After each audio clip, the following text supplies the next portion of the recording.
آلك وأصحابك سيدي يا شفيع المذنبين نحمده ونصلي ونسلم على سيدنا ومولانا محمد صلى الله عليه وسلم رسوله النبي الأمين المكين الحليم الكريم الرؤوف الرحيم وعلى آله الطيبين والطاهرين وصحبه الكرام المرتجبين وأولياء أمته والناس أجمعين أما بعد فقد قال الله تعالى عز وجل في شأن حبيبه ومحبوبه صلى الله عليه وسلم آمرا ومخبرا إن الله وملائكته يصلون على النبي يا أيها الذين آمنوا صلوا عليه وسلموا تسليما صلى الله على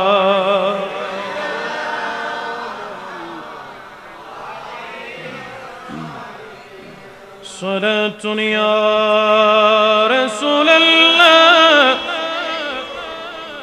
سلام يا حبيب الله چمک تجھ سے پاتے ہیں سب پانے والے میرا دل بھی چمکا دے چمکانے والے او صلاۃ یا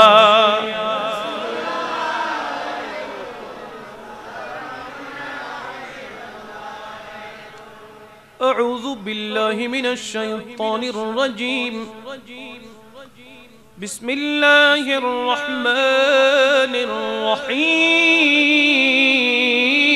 الرحيم اهدنا الصراط المستقيم صراط الذين أنعمت عليهم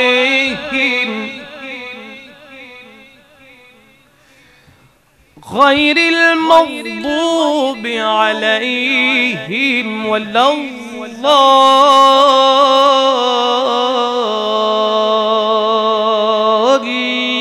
الضالين وأيضا قال الله تعالى عز وجل في القرآن الكريم بسم الله الرحمن الرحيم وما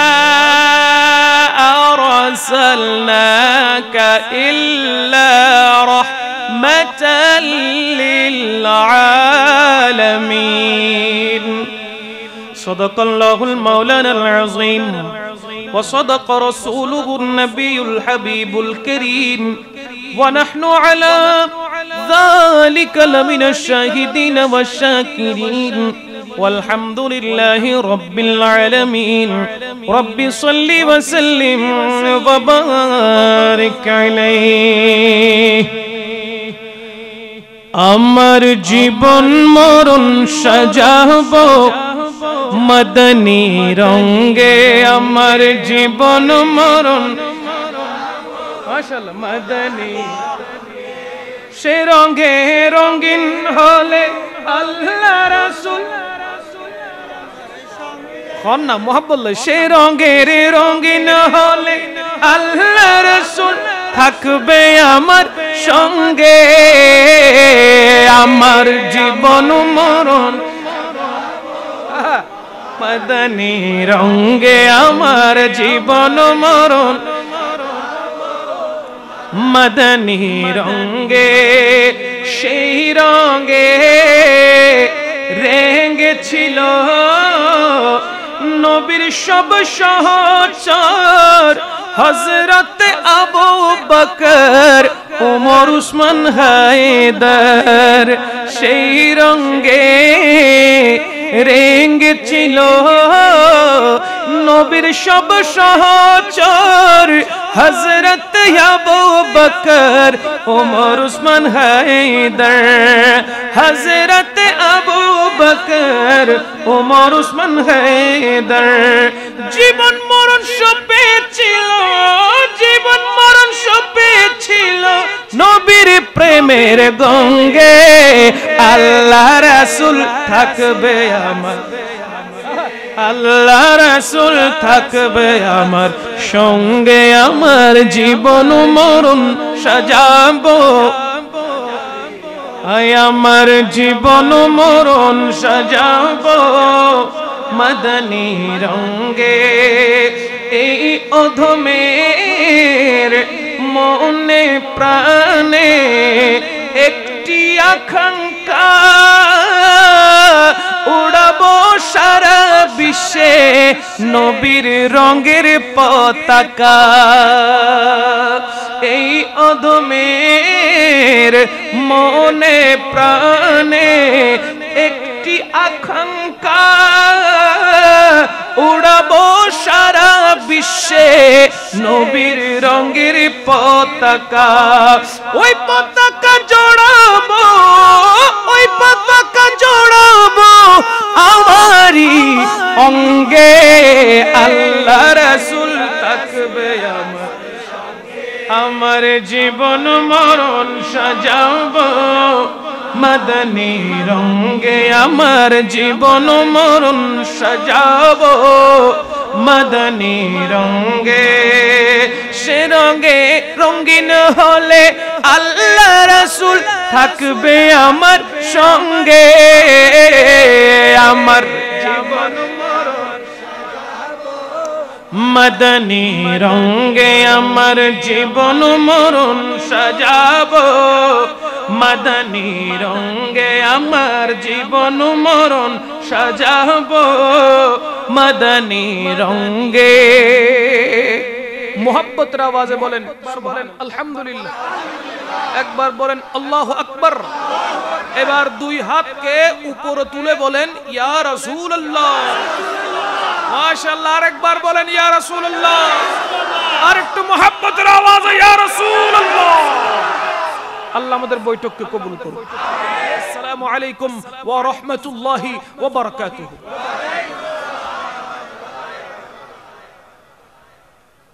আমরা জিন্দা না মুর্দা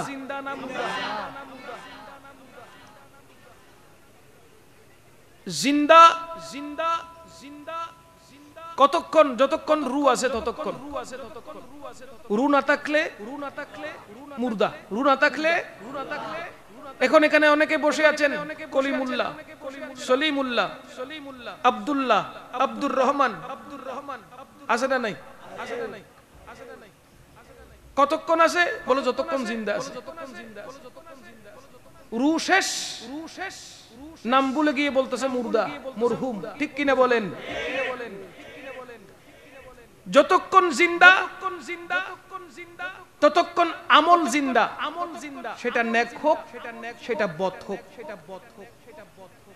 মুর্দা হয়ে গেলে আমল বন্ধ হিসাব নিকাশের পালা শুরু ঠিক কিনা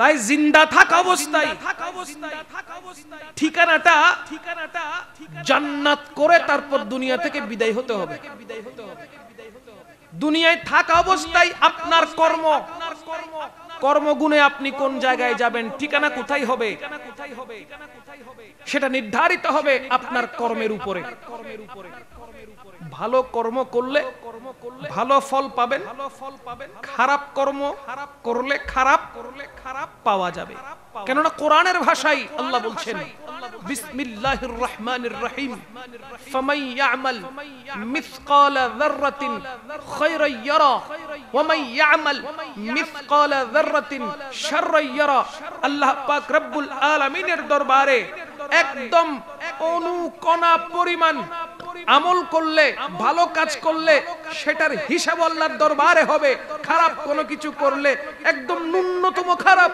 অনুকণা পরিমাণ খারাপ যেটা দুর্ভিক্ষ যন্ত্রণা দিয়ে দেখতে হবে ওরকম ওই রকম খারাপ আমলও যদি করা থাকা হয়, আল্লাহ পাক রব্বুল আলামিনের কাঠগড়ায় কিন্তু দাঁড়াতে হবে। সে আমলের হিসাব নিকাশ আল্লাহ নিবে কি নিবে না? তাহলে আমাদেরকে এমন আমল করতে হবে যে আমল করার জন্য রাসূল পাক সাল্লাল্লাহু তাআলা আলাইহি ওয়াসাল্লামের হায়াতে জিন্দেগি 63 বছর হায়াতে জিন্দেগির ভিতরে আমাদেরকে যেই নেক আমলগুলো করতে বলেছেন, যেই নেক আমলগুলো করার ইঙ্গিত দিয়েছেন, আসহাবে রাসূলুল্লাহগণ, আনসারে রাসূলুল্লাহগণ, মুহাজিরে রাসূলুল্লাহগণ যে রাসূল করিম সাল্লাল্লাহু আলাইহি সাল্লামকে ফলো করে চির জান্নাতি হয়েছে, আমাদেরকে সেই পথে, সেই মতে সহজ সরল সঠিক পথে চলতে হবে কি হবে না? ইহদিনাস সিরাতাল মুস্তাকিম সিরাতাল্লাযীনা আন'আমতা আলাইহিম, যারা ওই সহজ সরল পথে থেকে নিয়ামত প্রাপ্ত হয়েছে, তারা কিভাবে ওই পথে অবিচল ছিল, কিভাবে নিজের জীবনটাকে সাজিয়েছিল, কার জীবনকে ফলো করে সাজিয়েছিল। আমরাও যদি সেই সাহাবায়ে কেরামদের, তাবিঈন, তবে তাবিঈন, আইম্মায়ে মুজতাহিদদের পথকে অনুসরণ এবং অনুকরণ করি, তাহলে আমার নবীও খুশি, আমার আল্লাহও খুশি। এমন কোন কাজ আমরা বেঁচে থাকা অবস্থায় করব না যে কাজ করলে আমার রাসূলের সামনে দাঁড়িয়ে আমাদেরকে শর্মিন্দা হতে হয়। কথা বলেন ঠিক কি না? এমন কাজ আমাদের করতে হবে যে যার অবস্থান যেখানে থাকুক না কেন, ধনী হলেই যে কাজ করতে হবে এমনটা কিন্তু নয়। আমরা প্রথম চিন্তা করতে হবে আমরা মানুষ কিনা। প্রথম কি? মানুষ।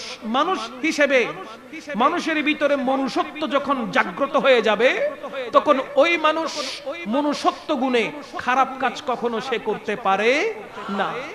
এবার যখন মুসলমান হয়েছেন, যখন ইসলাম ধর্ম গ্রহণ করেছেন, সাথে সাথে আপনার উপরে আমার নবী পাক সাল্লাল্লাহু আলাইহি ওয়াসাল্লাম এবং আল্লাহর হুকুম, আল্লাহর বিধান অর্পিত হয়ে গেছে।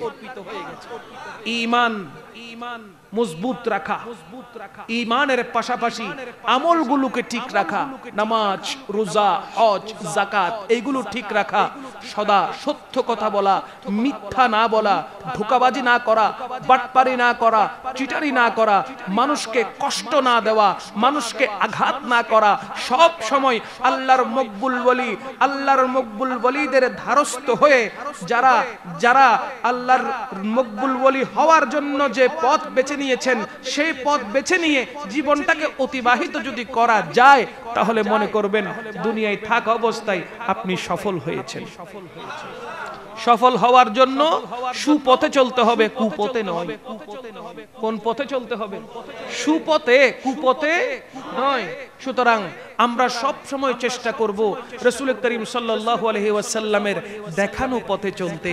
সাহাবায়ে কেরাম যে পথে চলেছেন, আমরা যেন সেই পথে চলতে পারি। আল্লাহ আমাদেরকে তৌফিক দান করুন। আল্লাহুম্মা সাল্লি আলা মাওলানা মুহাম্মদ ওয়া আলা আলি সাইয়্যিদিনা মাওলানা।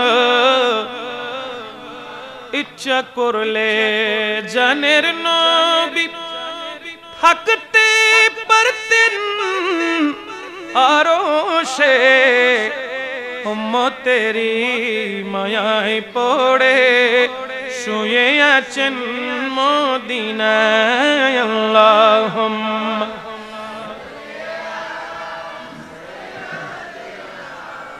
মাওলানা ওয়া আলা আলি সাইয়্যিদিনা। আমার নবী পাক সাল্লাল্লাহু তাআলা আলাইহি ওয়াসাল্লাম দুনিয়াতে আসার আগে, এই পৃথিবীতে তশরিফ রাখার আগে যে যুগটা ছিল, ওই যুগের নাম আইয়ামে জাহেলিয়ার যুগ, মূর্খতার যুগ, বর্বরতার যুগ। কেন সেটাকে ইতিহাস বেত্তাগণ মূর্খতার যুগ বলেছেন, বর্বরতার যুগ কেন বলেছেন? যেহেতু আইয়ামে জাহেলিয়ার যুগের মানুষ যারা ছিল, আইয়ামে জাহেলিয়ার যুগের কাফের মুশরিক ইহুদি নাসারা যারা ছিল, তারা প্রত্যেকেই আল্লাহ পাক রব্বুল আলামিনের আরাধনা করত না, ইবাদত বন্দেগী করত না। তারা সব সময় অগ্নি পূজা, মূর্তি পূজাতে লিপ্ত থাকত। বলেন না নাউজুবিল্লাহ। মানুষের মধ্যে মনুষ্যত্ব ছিল না, ভালো কাজ করত না, সব সময় খারাপ কাজের মধ্যে সময় অতিবাহিত করত। নারীদের কোনো মূল্য ছিল না, ভোগ্য পণ্য হিসেবে নারীদেরকে ব্যবহার করা হতো। মদ চলতো, জুয়া চলতো। কেমন জুয়া? অধিক হারের জুয়া চলতো। জুয়াতে খেলতে খেলতে তার অর্থ সব জুয়ার মধ্যে হারিয়ে ফেলতো। জায়গা সম্পত্তি থাকলে সেইগুলো হারিয়ে ফেলতো। এমনকি নিজের বউটাকে সহজ জুয়ার মধ্যে বিক্রি করে দিত। জুড়ে বলেন না নাউজুবিল্লাহ। আইয়ামে জাহেলিয়ার যুগে নারীদের কোনো স্থান ছিল না। কোন নারী শিশু জন্মগ্রহণ করার সাথে সাথে আপন মা বাবা ওই শিশুটাকে নিয়ে জিন্দা কবর দিয়ে দিত। কোন মা বাবা পারবে? বলেন না পারবে? কোন সন্তানকে, নারী সন্তানকে জিন্দা কবরস্থানে দিয়ে দিতে পারবে? এখনো পর্যন্ত মক্কাতুল মুকাররমায় ওই জায়গাটা এখনো নির্ধারিত আছে, যেটাকে জিন্দা কবরস্থান বলা হয়, মক্কায় আছে।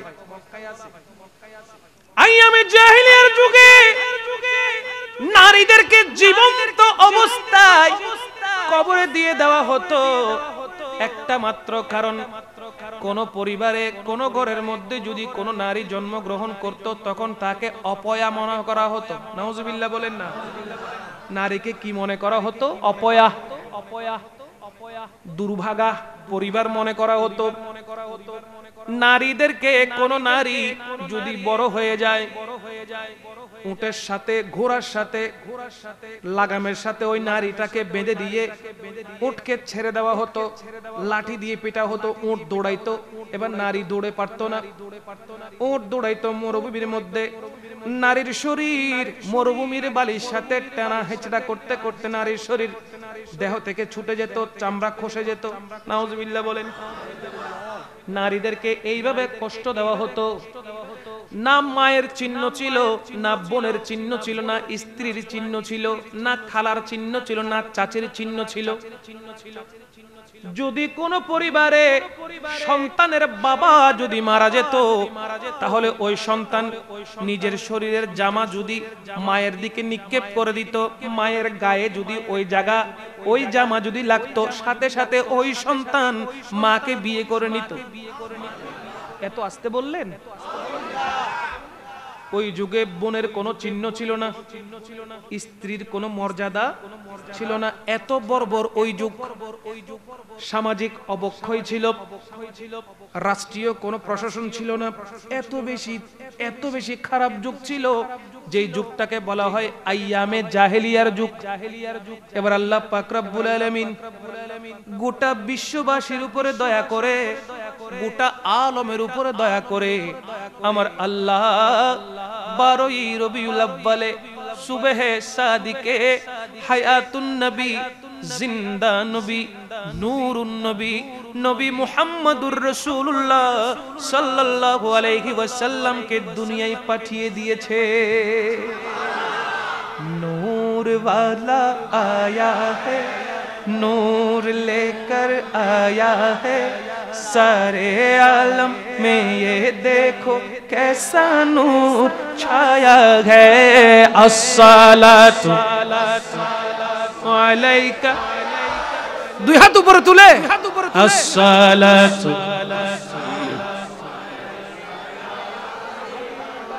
আপনারা কি খুশি? কথা কন না, খুশি? কেন খুশি নইবেন? মিলাদুন নবীর মাহফিল পাই খুশি দিন গুই। যদি এই মুহূর্তে আর নবী আইরে বেগুনোর দিদার দিত তো, রুইন ঠান্ডা নইতো, নামাতে ঠান্ডা নইতো, এতে কি হইতেন? দুনিয়া তার সিঁড়ি সার্থক হই, দুনিয়াত আইলাম দিয়েন কি হই সার্থক হই, কিয়া জাল্লাই কায়নাত সৃষ্টি হই রহমতুল লিল আলামিনের সাহেবের মতো তৌফিক হই। তারা খুশি না বেজা? মাতন না খুশি না বেজা?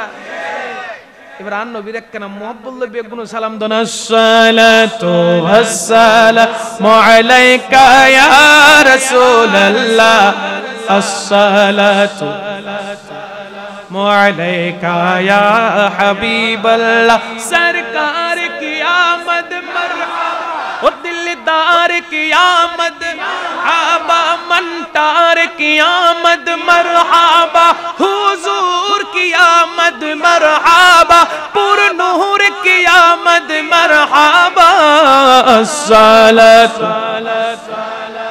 আলাইকা हाय हाय हाय हाय अस्सलातु वस्सलामु अलैका मैं हूँ सुन्नी हो जमील कादरी मरने के बाद मेरा लाशा भी कहेगा अस्सलातु वस्सलाम नूर वाला आया है नूर लेकर आया है सारे आलम में ये देखो कैसा नूर छाया है अस्सलातु अलैका या रसूल अल्लाह अस्सलातु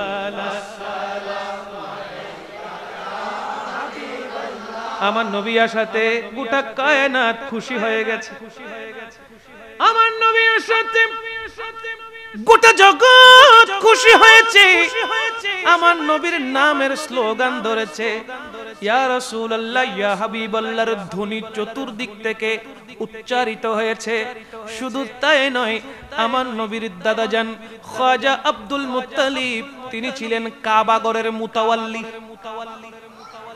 বাইতুল্লাহর মুতাওয়াল্লি কাবাগরের মধ্যে যে দরওয়াজা আছে ওই দরওয়াজার চাবি আমার নবীর দাদাজানের হাতে ছিল সুবহানাল্লাহ আমার নবীর দাদাজানের হাতে ওই চাবি মোবারক ছিল আমার নবীর দাদাজান সুবহে কাযিবের সময় সাদিকের সময় নয় সাদিকের আগে কাযেব বলা হয় সুবহে কাযিবের সময় আমার নবীর দাদাজান কাবার চত্বরে গেলেন ঝাড়ু দেওয়ার জন্য দরজা খুলে ভিতরে পরিষ্কার করার জন্য গিয়েছেন দেখতে পাচ্ছেন হঠাৎ সুবহে সাদিক হয়েছে সুবহে সাদিক হয়েছে না দিন না রাত দেখতে পাচ্ছে আসমান থেকে একটি নূর মা আমেনার ঘরের দিকে পড়েছে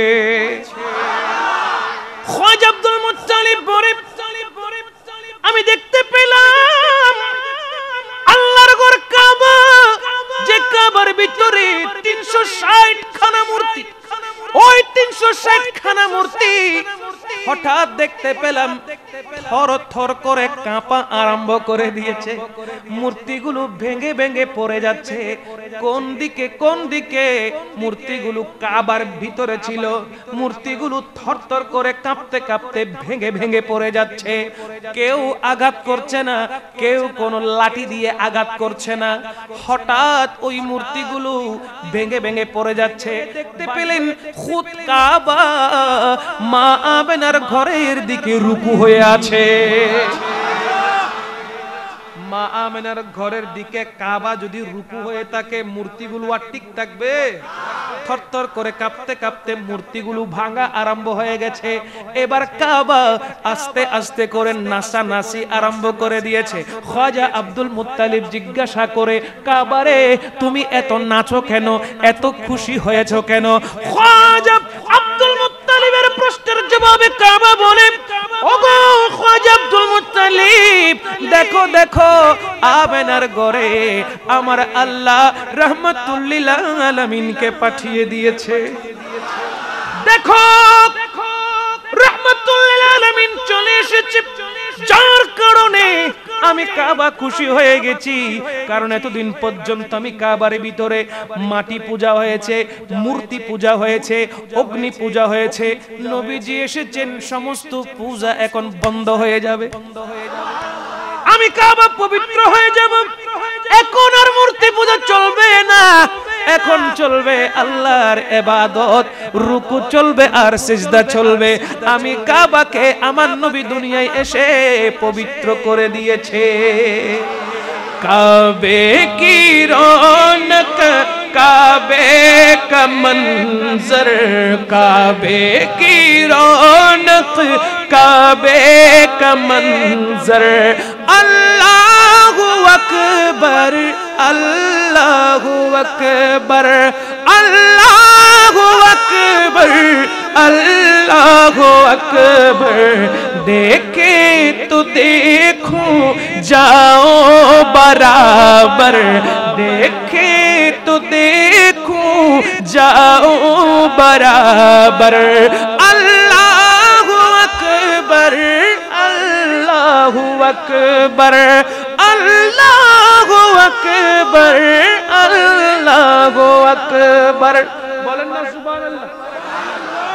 কাবা দেখলে শান্তি লাগে কি লাগে না? এই কাবাটাকে মূর্তি মুক্ত করেছেন আমার নবী রাহমাতুল লিল আলামিন। মা আমিনার ঘরে দয়াল নবী যখন তশরিফ নিয়ে এসেছেন, কেমন করে এসেছেন? মা আমিনা বলে, আমার নবী পাক সাল্লাল্লাহু আলাইহি ওয়াসাল্লাম জান্নাতি পোশাক পরিধান করে দুনিয়ায় এসেছেন। আমার নবীর কদম লাগার সাথে সাথে আল্লাহ সুবহানাহু ওয়া তাআলা গোটা দুনিয়াটাকে সিজদার জায়গা করে দিয়েছেন। রাসূল করিম সাল্লাল্লাহু আলাইহি ওয়া আলিহি ওয়াসাল্লাম সিজদা দিয়ে আল্লাহ পাক রব্বুল আলামিনের কাছে শুকরিয়া আদায় করেছেন, আল্লাহর দরবারে হামদ ও সানা করেছেন। সাথে সাথে উম্মতের ব্যাপারে রব্বি হাবলি উম্মতি বলে বলে আল্লাহর দরবারে ফরিয়াদ করেছেন। সেই নবী পাকের বিরোধিতা মানুষ কেমনে করে বলেন? সেই নবীর জশ্নের জুলুসকে মানুষ কেমনে বলে এটা বেদাত? সেই নবীর মিলাদ ও কিয়ামকে কেমনে বলে বেদাত? কেমনে নবীর উম্মত হওয়ার পর এই কথা মুখ দিয়ে কেমনে বের হয় মিলাদ কিয়ামের দরকার নাই, মিলাদ কিয়ামের প্রয়োজন নাই, ইয়া নবী সালাম আলাইকার প্রয়োজন নাই? এগুলো না সাহাবায়ে কেরামের আমল, এগুলো না তাবিঈনদের আমল। তবে তাবিঈনদের আমল কই, তারা তো এগুলো করে নাই, তোমরা কেন করছো? নবীর উম্মত হয়ে এই সমস্ত বাজে মন্তব্য করছে কি করছে না? ঈদে মিলাদুন নবী, জশ্নে জুলুস ঈদে মিলাদুন নবী নিয়ে যখন সুন্নি উলামায়ে কেরাম, সুন্নি আশিকরা, মুহিব্বান রাহমাতুল লিল আলামিনরা গাড়ির বহর করে হাঁটতে হাঁটতে আতর গোলাপ লাগিয়ে সুরমা লাগিয়ে যখন মিছিল করতে থাকে, যখন র্যালি বের করতে থাকে, তখন কিছু সংখ্যক মুসলমানের শরীর জ্বলতে থাকে, ঠিক কি না? ওইদিকে দেখেন হাটহাজারিতে আমার আশিক রাসূল ভাইদেরকে যারা জুলুস করে যাচ্ছে তাদের গায়ে ইট পাটকেল ছোড়া হয়েছে, ঠিক কি না? কেন রে ভাই, কেন ছুটলা, কেন মারলা? তারা তো কারো ক্ষতি করে নাই, তারা তো বের হয়েছে আমার নবীর স্লোগান দেওয়ার জন্য। কোন স্লোগান?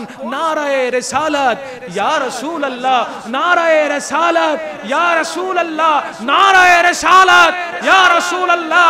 আহলান সাহলান মারহাবান মারহাবান, আহলান সাহলান মারহাবান মারহাবান, আসসালাতু ওয়াসসালামু আলাইকা সাইয়্যিদি ইয়া রাসূলুল্লাহ।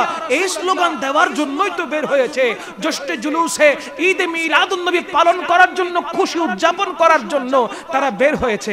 কই অপরাধ তো করে নাই, অপরাধ তো করে নাই। তোমরা কোন কারণে বলো ঈদে মিলাদুন নবী বেদাত? ঈদে মিলাদুন নবী নবীর যুগে ছিল না, ঈদে মিলাদুন নবী সাহাবায়ে কেরামের যুগে ছিল না, তাই এটা নব্য বেদাত। কেন বলো, কেন বলো? আমি তোমাদেরকে প্রশ্ন ছুড়ে দিতে চাই। তোমাদের ঘরে এসি চলে, কারে বসে আরাম করে বিভিন্ন জায়গায় যাও, মাথার উপরে পাখা ঘুরে, এইগুলো তো আমার নবীর জামানায় ছিল না।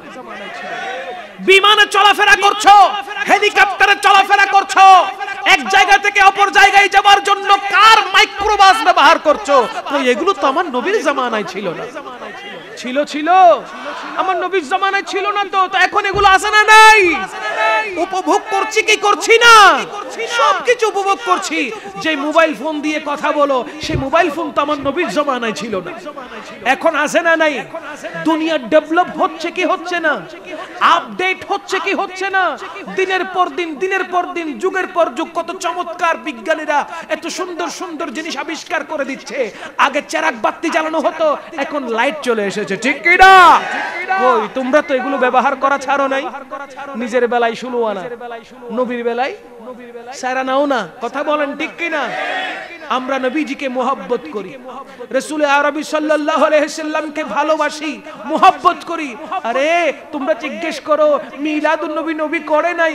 আমি বলবো কোরআন দেখো, সূরা আলে ইমরানের 81 নম্বর আয়াতটা অনুবাদ পড়ো, তাফসীর পড়ো, ব্যাখ্যা করো, বিশ্লেষণ করো, সেইখানে দেখবা স্বয়ং আল্লাহ পাক রব্বুল আলামিন আম্বিয়ায়ে কিরামদেরকে একসাথে নিয়ে, সমস্ত ফেরেশতাকে একসাথে নিয়ে আমার নবীর জশ্নে জুলুসে ঈদে মিলাদুন নবী পালন করেছে।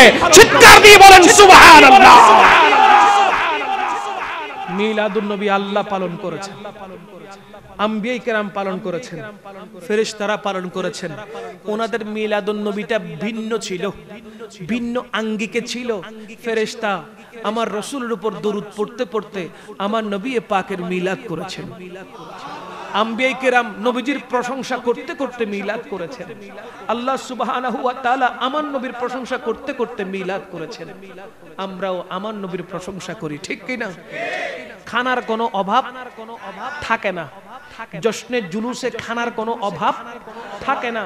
যেটা লাগবে, আইসক্রিম লাগছে সেটা দেওয়া হচ্ছে, শরবত লাগছে সেটা পরিবেশন করা হচ্ছে, কলা লাগবে, চকলেট লাগবে, আচার লাগবে, খাবার লাগবে, ভাত লাগবে, বিরিয়ানি লাগবে, কি নাই?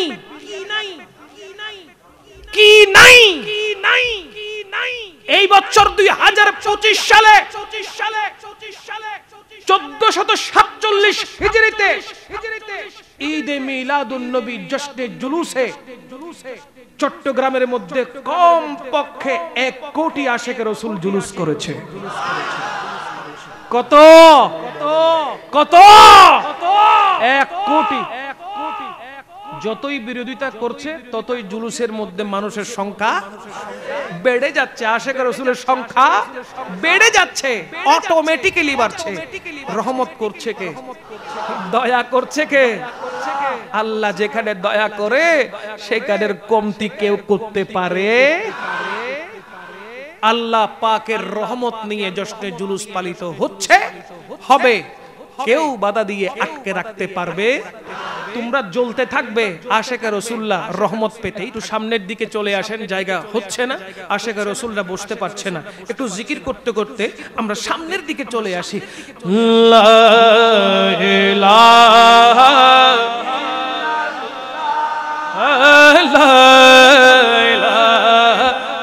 ইল্লাল্লাহ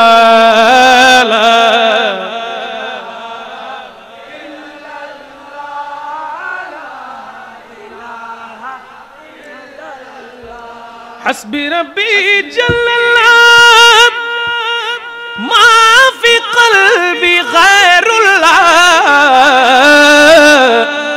نور محمد صلى الله لا إله لا إله لا إله لا إله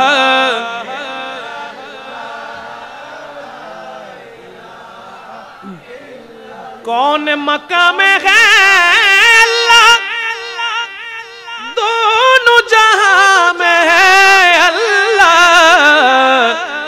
जिस्मों में जान में है अल्लाह ला इलाहा माशाअल्लाह ला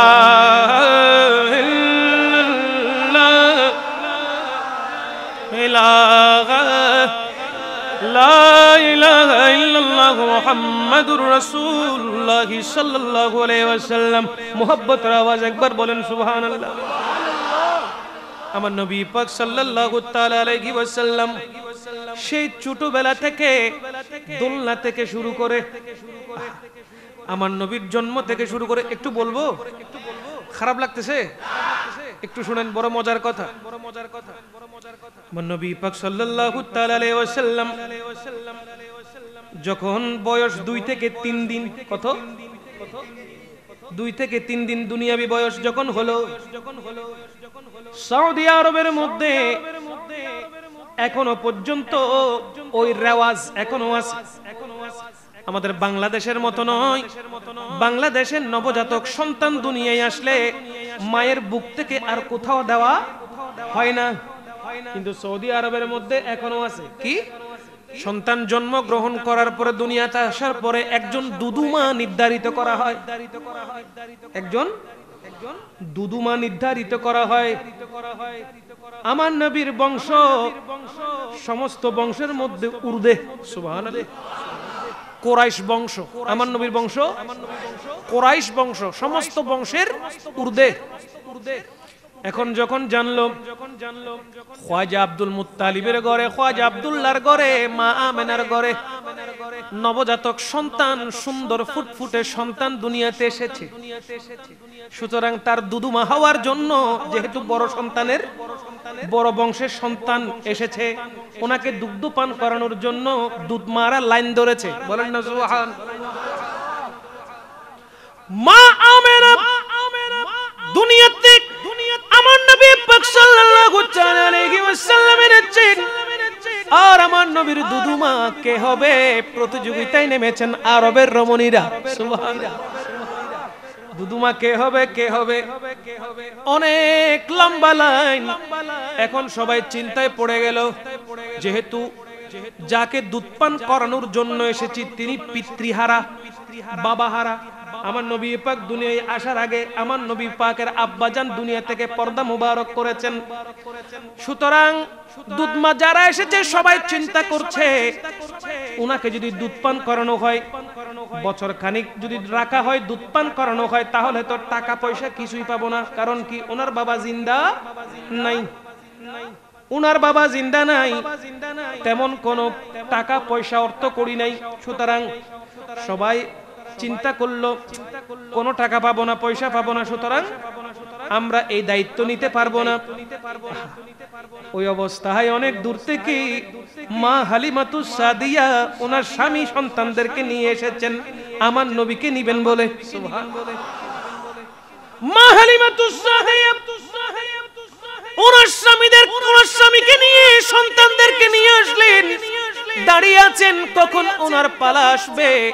সবাই বলছে তুই এক গরিব, আসলি আরেকজনকে, আরেক গরিবকে নেওয়ার জন্য। নাউজুবিল্লাহ পড়েন না। হালিমাতুস সাদিয়া বলে নসিব যদি ভালো হয় আমারটাই হবে ইনশাআল্লাহ। হালিমাতুস সাদিয়া বসে আছেন, কখন আমার নবী পাক হালিমাতুস সাদিয়ার কুল মুবারকে আসবেন, কখন আসবেন, বসে আছেন। হঠাৎ আমার নবী পাক সাল্লাল্লাহু তাআলা আলাইহি ওয়াসাল্লামকে আনা হলো। যত মারা দুধ মার উপস্থিত হয়েছেন সকলের কুলে দেওয়া হচ্ছে, কিন্তু আমার নবী কারো দুধ পান করছে না। আমার নবী কারো দুধ পান করছে না। যখন হালিমাতুস সাদিয়া রাদিয়াল্লাহু তাআলা আনহার কুলে দেওয়া হলো, সাথে সাথে আমার নবী মুচকি হেসে ডান পাশের ডান স্তনের দুধ মুবারক পান করলো। वो जो न थे तो कुछ न था, वो जो न हो तो कुछ न हो, जान है तो जहान की, जान है तो जहान है। सल्ले अला रसूलिना, सल्ले अला मुहम्मदिन, सल्ले अला।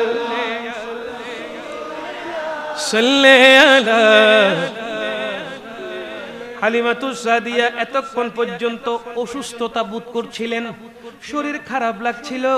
যখন আমার নবীকে কুলে নিলেন, হালিমাতুস সাদিয়ার যখন ডান স্তন মুবারক আমার নবী যখন টুট লাগালেন, সাথে সাথে আমার নবীর টুট মুবারকের উসিলাই, শরীর মুবারকের উসিলাই হালিমাতুস সাদিয়ার সমস্ত রোগ ভালো হয়ে গেল।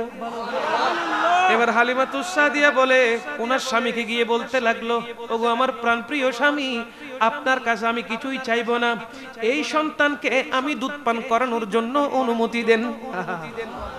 স্বামী বলতে লাগলো, তোমার যা ইচ্ছা করো, আমার কোনো আপত্তি নাই, কিন্তু তোমার নিজের সন্তানের কথা খেয়াল রাখবে, তোমার নিজের সন্তানও যে আছে সেটাও খেয়াল রাখবে।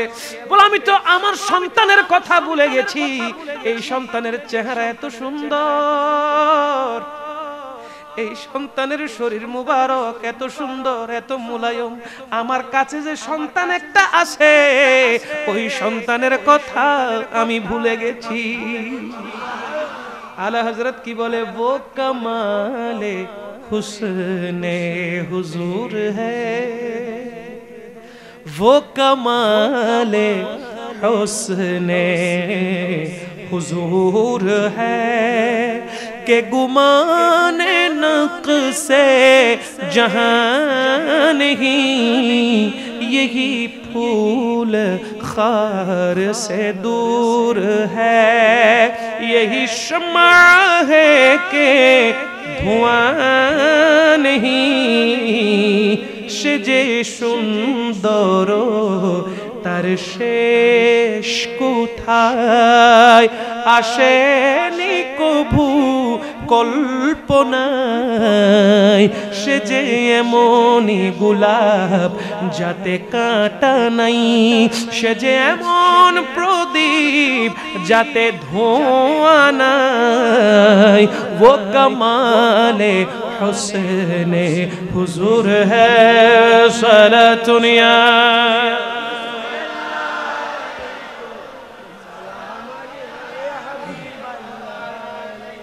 হযরতে হালিমাতুস সাদিয়া আমার নবীকে নিয়ে নিলেন, অথচ ঘরে তার কাছে তেমন কোনো ধন দৌলত সম্পত্তি, নুন আনতে পান্তা ফুরিয়ে যায়, এক বেলা খেলে অপর বেলা খেতে পারে না, অনেক কষ্টে সংসার চলে, সেখানে আবার আমার নবীকে নিয়ে নিলেন, বলেন না সুবহানাল্লাহ। ঘরের মধ্যে একটা ছাগল রয়েছে, যে ছাগল ইষ্ট পুষ্ট না, দুধ দেয় কম, দুধ দেয় এক পেয়ালা দুধ দেয়, এক পেয়ালা এক কাপ চায়ের কাপ আছে না, এক কাপ দুধ দেয়, একদম পাতলা হ্যাংলা রোগা। এখন হালিমাতুস সাদিয়া যখন সফর করতে করতে নিজের ঘরে আমার নবী পাককে নিয়ে পৌঁছালেন, আমার নবী পাক সাল্লাল্লাহু আলাইহি ওয়াসাল্লামকে নিয়ে যখন চৌকাটে পা রাখলেন, ভিতরে যখন প্রবেশ করলেন, সাথে সাথে যেই ছাগলটা রোগা ছিল সেই ছাগল এখন ইষ্ট পুষ্ট হয়ে গেল। এখন আর এক পেয়ালা না, যদি কয়েক বালতি লাগে কয়েক বালতি দুধ দেওয়ার ক্ষমতা চলে এসেছে। কারণ কি? রাহমাতুল লিল আলামিন হালিমাতুস সাদিয়ার ঘরে প্রবেশ করেছে, এখন আর অভাব থাকবে না, খুদ রাহমাতুল লিল আলামিন ওনার ঘরের মেহমান, বলেন না সুবহানাল্লাহ। নবী রহমতে আলম নূরে মুজাসসাম সাহাবীরা, ওহো সাহাবীরা তোর বানাই, কেমন খুশবু আমার নবীর ঘাম মুবারক। সাহাবায়ে কেরাম কত সৌভাগ্যবান, আমার নবী পাক সাল্লাল্লাহু আলাইহি সাল্লামকে দেখার সুযোগ হয়েছে। মা হালিমাতুস সাদিয়া কত সৌভাগ্যবান, আমার নবীকে কোলে নেওয়ার সৌভাগ্য হয়েছে, দুধ পান করানোর সৌভাগ্য হয়েছে। কত ভাগ্যবান মা হালিমাতুস সাদিয়া, ঠিক কিনা বলেন? দুনিয়ার কি আতর, লাখ লাখ টাকার আতর, মেশক আম্বর সব ফেল আমার নবীর ঘাম মুবারকের সামনে। সাহাবায়ে কেরাম ওই ঘাম মুবারক নেওয়ার জন্য পাগল হয়ে যেতেন। নবীজি থুতু মুবারক তাড়াতাড়ি নিয়ে শরীরে মালিশ করে ফেলতেন, থুতু মুবারক ফেললে সাহাবায়ে কেরাম লাফ দিয়ে ওই থুতু মুবারক নিয়ে নিতেন, হাতের মধ্যে, মুখের মধ্যে, শরীরের মধ্যে মালিশ করতেন। জুড়ে বলেন না সুবহানাল্লাহ। নবী রহমতে আলম,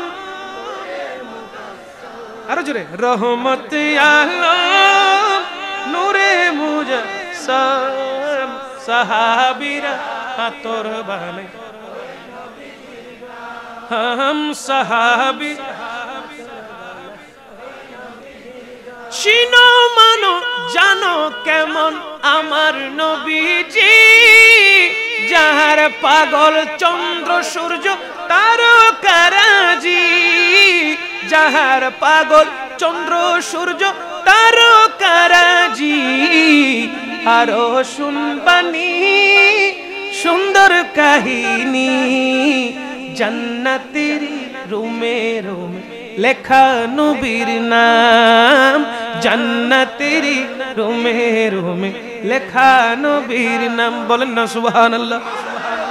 হালিমাতুস সাদিয়া তিনি লক্ষ্য করলেন আমি আর গরিব নই, মিসকিন নই, ফকির নই, নিশ্চয় নিশ্চয় দু জাহানের কামলিওয়ালা আমার ঘরের মেহমান হয়েছে। হালিমাতুস সাদিয়াকে দেখে আরবের ওই রমণীরা হিংসা করত, তারা বলা বলি করত, ও হালিমা তুমি তো মনে হয় বড় ধনী লোক হয়ে গেলে, তোমার ঘরের মধ্যে তো সুন্দর আলো কিভাবে জ্বলে? তখন তো হ্যালোজেন লাইট ছিল না, তখন ডিম লাইট ছিল না, তখন বাল্ব ছিল না, ওই তখন ছিল আগুন। কি ছিল? আগুন, চেরাগ বাতি জ্বলতো।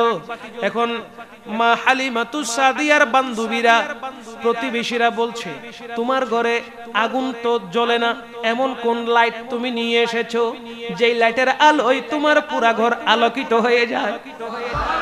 মা হালিমাতুস সাদিয়া বলে দেখার ইচ্ছা থাকলে কোন সময় মাগরিবের পরে এসো, তোমাদেরকে দেখাবো। নিজের সন্তানদেরকে নিয়ে আসো, তোমাদেরকে দেখাবো কেমন প্রদীপ আমার ঘরে জ্বলছে। সবাই আসলো দেখার জন্য। মা হালিমাতুস সাদিয়া বলে নিজের সন্তানদেরকে এক হাতে ধরবা, ওই চোখ দিয়ে আমি দরজা খুলে দিলে আমি কাকে নিয়ে এসেছি তাকে দেখবা, শর্ত হলো নিজের সন্তানকে ধরে রাখা। বলে কোনো সমস্যা নাই, দরজা খুলে দাও। সন্তানদেরকে প্রত্যেকেই ধরে আছে, আপন সন্তানকে ধরে আছে, আপন সন্তানকে ধরে আছে। মা হালিমাতুস সাদিয়া যখন দরওয়াজা খুলে দিলেন, সবাই যখন রাহমাতুল লিল আলামিনের পবিত্র সূরত মুবারকের জিয়ারত করছিল, ওই অবস্থায় দুনিয়ার আর কোনো খেয়াল তাদের ছিল না। जिसका कोई सानी नहीं वो नबी हमारा, मुस्तफा की अजमत का हद है ना किनारा है। নবীর সূরত সুন্দর না অসুন্দর? কেমন সুন্দর, কেমন সুন্দর, কেমন সুন্দর, কেমন সুন্দর। দুনিয়াতে কোন সন্তান আসলে দাদা বলে ওই নবজাতক শিশুটা আমার মতো হইছে, দাদি বলে না না আমার মতো হইছে, বাপ বলে না রে ভাই আমার মতো হইছে, মা বলে কারো মতো না, আমি জন্ম দিছি আমার মতো হইছে। এক একজন এক এক কথা বলে কি বলে না? পট করে এক মুরব্বী আসি বলে কথা বেশি কইস না, 40 দিন 40 রকম হবে, বলে কি বলে না? আমরা বুঝতে পারি ছেলেটা কার মতো হয়েছেন, আমরা বুঝতে পারি সন্তানটা কার মতন হয়েছে, একটা মতো লাগাই দিই, ঠিক কিনা বলেন? আমার নবী দুনিয়াতে আসার পরে খাজা আব্দুল মুত্তালিব এই কথা বলে নাই আমার নাতিটা অমুকের মতো কিংবা তমুকের মতো অথবা আমার মতো। মা আমেনা বলে নাই আমার শিশুটা অমুকের মতো, কারণ আমার নবীকে আল্লাহ আমার নবীর মতো করে বানিয়েছে। কারো মতো করে, বলেন না কারো মতো করে। হযরতে শায়েরে রাসূল হাসান বিন সাবিত রাদিয়াল্লাহু তাআলা আনহু আমার নবীর চেহারা পাকের ব্যাপারে বলতে লাগলেন, ওয়া আহসানু মিনকা লাম তারাকাতু আইনি ওয়া আজমালু মিনকা লাম তালিদিন নিসাউ খুলিকতা মুবাররাম মিন কুল্লি আইবিন কাআন্নাকা কদ খুলিকতা কামা তাশাউ। হাসান বিন সাবিত রাদিয়াল্লাহু তাআলা আনহু কি বলেছেন? ইয়া রাসূলুল্লাহ, আপনার মতো সুন্দর চেহারা আমার এই দুই চোখ আর কাউকে দেখে নাই। সুবহানাল্লাহ। আপনার মতো সুন্দর এই পৃথিবীর বুকে কোন জননী প্রসব করে নাই। সুবহানাল্লাহ। আপনার মতো সুন্দর এই দুনিয়ার বুকে কোন মা আর কাউকে জন্ম দেয় নাই। হায় হায় হায় হায়। ইয়া রাসূলুল্লাহ, সম্পূর্ণ দোষ ত্রুটি মুক্ত করে আপনি রাসূলকে আল্লাহ দুনিয়ায় পাঠিয়েছেন। কেমন ভাবে পাঠিয়েছেন? ইয়া রাসূলুল্লাহ, আপনি যেইভাবে চেয়েছেন ওইভাবে আমার আল্লাহ আপনাকে দুনিয়ায় পাঠিয়েছে। মানে আমার নবী যেইভাবে চেয়েছেন আল্লাহ আমার নবীকে সেইভাবে সৃষ্টি করেছেন। আমার নবী পাকের রূপ মুবারক আমার নবী নিজেই নির্ধারণ করেছেন। জোরে বলেন সুবহানাল্লাহ। কেমন সুন্দর, কেমন সুন্দর। আরে সুন্দর হবে না কেন? যে চেহারা পাকের কসম লা মাকানের খোদা লা ইলাহা ইল্লাল্লাহ করেছেন। কোরআন প্রমাণ দিচ্ছে। বিসমিল্লাহির রহমানির রহিম।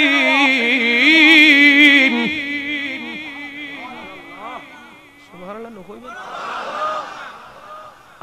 আবার সুবহানাল্লাহ জোরে কইবেন। বিসমিল্লাহির রহমানির রহিম। ওয়াদ-দুহা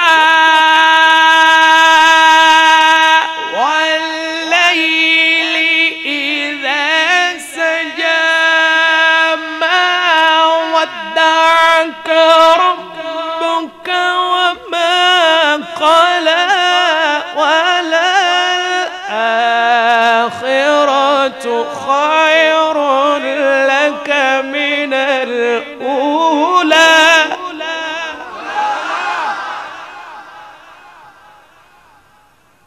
ولسوف يعطيك ربك فترضى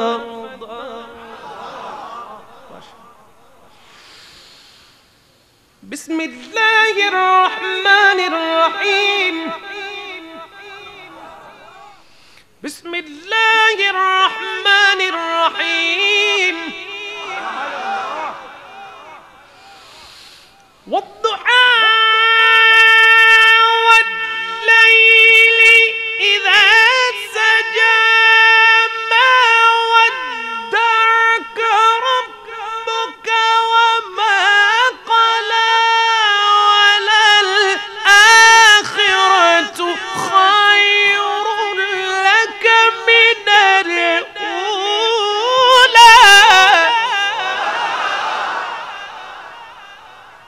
ولسوف يعطيك ربك فترضى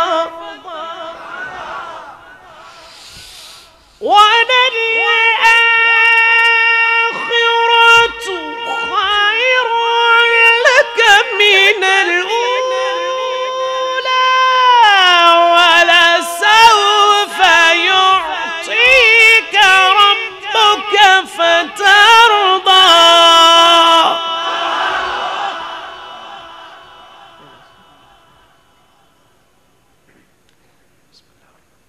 ألم يجدك يتيما فآوى ألم يجدك يتيما فآوى ووجدك ضالا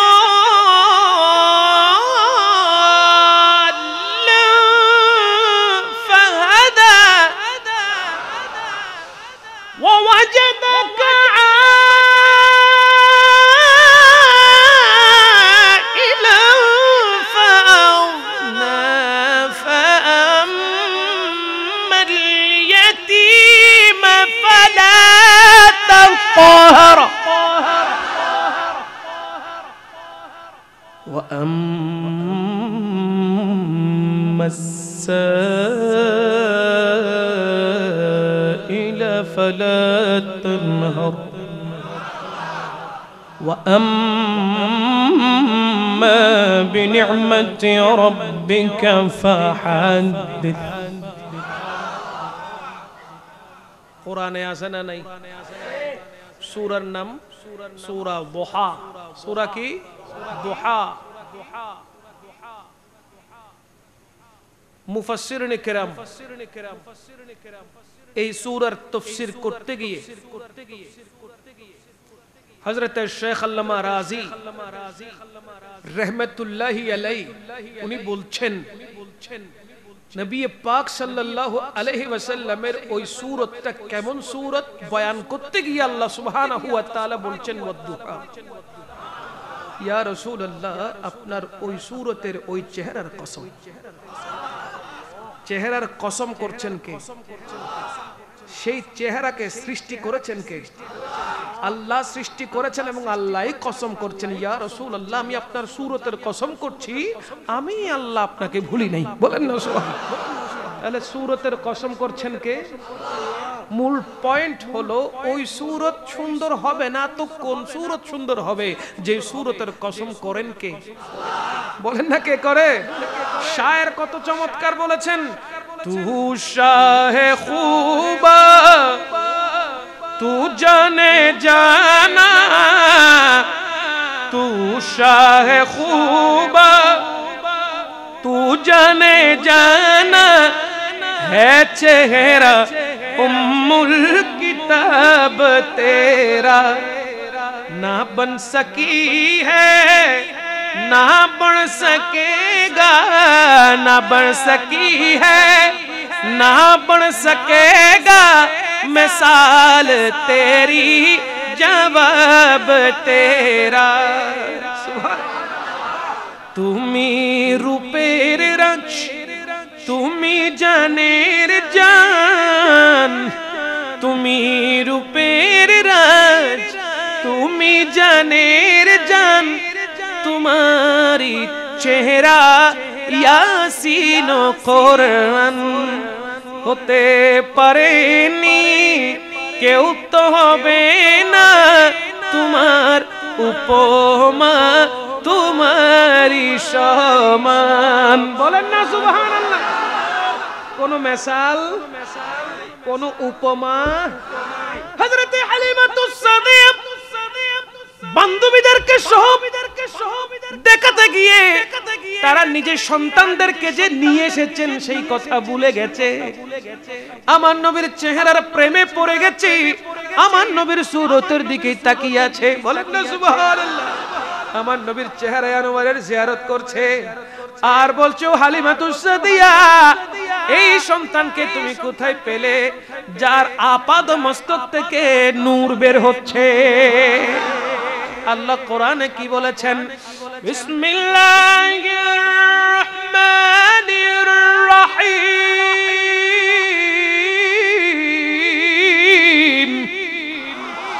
قد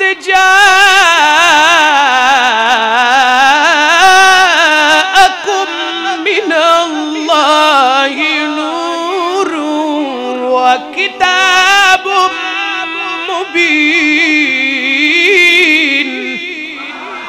সূরা মায়েদা 15 নম্বর আয়াত। আল্লাহ বলেছেন কি? আমার নবীকে নূর বলে ঘোষণা দিয়েছেন। তাফসীরে জালালাইন শরীফের 97 নম্বর পৃষ্ঠার 8 নম্বর লাইনে কদ জাআকুম মিনাল্লাহি নূর তাফসীর করতে গিয়ে লিখে দিয়েছেন সাল্লাল্লাহু আলাইহি ওয়াসাল্লাম। চিৎকার দিয়ে বলেন না সুবহানাল্লাহ। তো সেই নবী পাকের সূরত মুবারক থেকে নূর বের হবে না তো কি বের হবে? সমস্ত প্রতিবেশী হতবাক হয়ে গেল, অবাক হয়ে গেল আমার নবীর সূরত দেখে। বলেন না সাদিয়া আমার নবীকে দোলনা মুবারকে দিলেন। দোলনা দেওয়ার জন্য কেউ ছিল না, দোলনা দেওয়ার জন্য কেউ ছিল না, 24 ঘন্টা দোলনা দেওয়ার জন্য কেউ ছিল না। আল্লাহ পাক রব্বুল আলামিন জিবরিল আমিনকে বলে, জিবরিল রে তাড়াতাড়ি যাও আমার নবীকে তুমি দোলনা দিয়ে আসো। আমার নবীকে কি দিয়ে আসো? ও জিবরিল যাও আমার নবীকে দোলনা দিয়ে আসো। জিবরিল আমিন আসতেন, দোলনা মুবারক দিতেন। আমাদের এই দেশের মধ্যে নবজাতক সন্তান জন্মগ্রহণ করলে তাকে দোলনায় দেয় কি দেয় না? দোলনা দেয় কি দেয় না? তাকে দোলনা দেওয়ার জন্য মানুষের অভাব থাকে না, ঠিক কিনা বলেন? কখনো ভাই, কখনো বোন, কখনো চাচা, কখনো চাচি, কখনো মামা, কখনো মামি, কখনো খালা, কখনো খালু, কখনো নানা, কখনো নানি, কখনো দাদা, কখনো দাদি, আছে না নাই? প্রতিবেশীর কথা বাদই দিলাম, অনেক আত্মীয় স্বজন আছে না নাই? আমার নবী পাকের জন্য আল্লাহ জিবরিল আমিনকে ফিট করে দিয়েছেন। সুবহানাল্লাহ। এইদিকে দুনিয়ার মধ্যে নবজাতক সন্তানরা খেলনা করার জন্য খেলনা দেয় মাথার উপরে, ঠিক কিনা? মাথার উপরে কি দেয়? জোরে কর না। একটা জুনজুনি লটকে দেয় না মাথার না দেয় না? জুনজুনি গুর গুরে আর বাচ্চা জিবে শুই রই ইদিউন সাই সাইয়ের আটটাং লারিয়ে আসে, ঠিক না? রাসূল পাক সাল্লাল্লাহু তাআলা আলাইহি ওয়াসাল্লাম দোলনার উপরে যে একটি খেলনা টানিয়ে দিবে ওই অর্থ ছিল না। আল্লাহ বলে, ইয়া রাসূলুল্লাহ, ইয়া হাবিবাল্লাহ, দুনিয়ার কোন খেলনা নিয়ে আপনাকে খেলতে হবে না। আমি আসমানের চাঁদটাকে আপনার আঙ্গুলের ইশারায় খেলনা বানিয়ে দিয়েছি। আসমানের চাঁদকে আপনার জন্য কি বানিয়ে দিলাম? খেলনা বানিয়ে দিলাম। আমার নবী পাক সাল্লাল্লাহু আলাইহি ওয়াসাল্লাম দোলনার মধ্যে আরাম মুবারক করতেন। ছোট ছোট নবুয়তের হাত মুবারক, আঙ্গুল মুবারককে যখন ইশারা করতেন চাঁদকে, সেইগুলো দিয়ে যখন চাঁদকে ইশারা করতেন, সামনের দিকে ডাকলে চাঁদ বড় হয়ে যেত। এমন বড় হতো মক্কাতুল মুকাররমার মানুষগুলো মনে করত এই বুঝি চাঁদ জমিনে পড়বে। এত বিশাল হয়ে যেত। আমার নবী যখন চাঁদকে ডাকতেন চাঁদ বড় হয়ে যেত, আবার যখন ইশারা করতেন দূরে যাও, চাঁদ আবার দূরে চলে যেত। আমার নবী যদি বলতেন ডানে, চাঁদ ডানে যেত।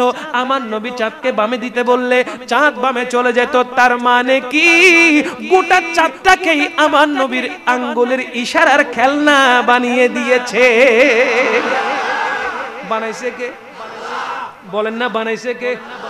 ওই চাঁদ নবীকে মোহাব্বত করে কি করে না? ভালোবাসে কি বাসে না? এই জন্য চাঁদ ওদের আগ্রহে অপেক্ষা ছিল। কেন? বলে আমার নবী ইশারা করবে আর আমার জানটা নবীর প্রেমে কুরবান করে দেব। আলা হযরত আজিমুল বরকত পরওয়ানায়ে শামঈ রিসালাত শাহ আহমদ রাজা খান ফাজলে বেরলবি আলাইহির রাহমাত কত চমৎকার করে নোট করেছেন। ইশারে সে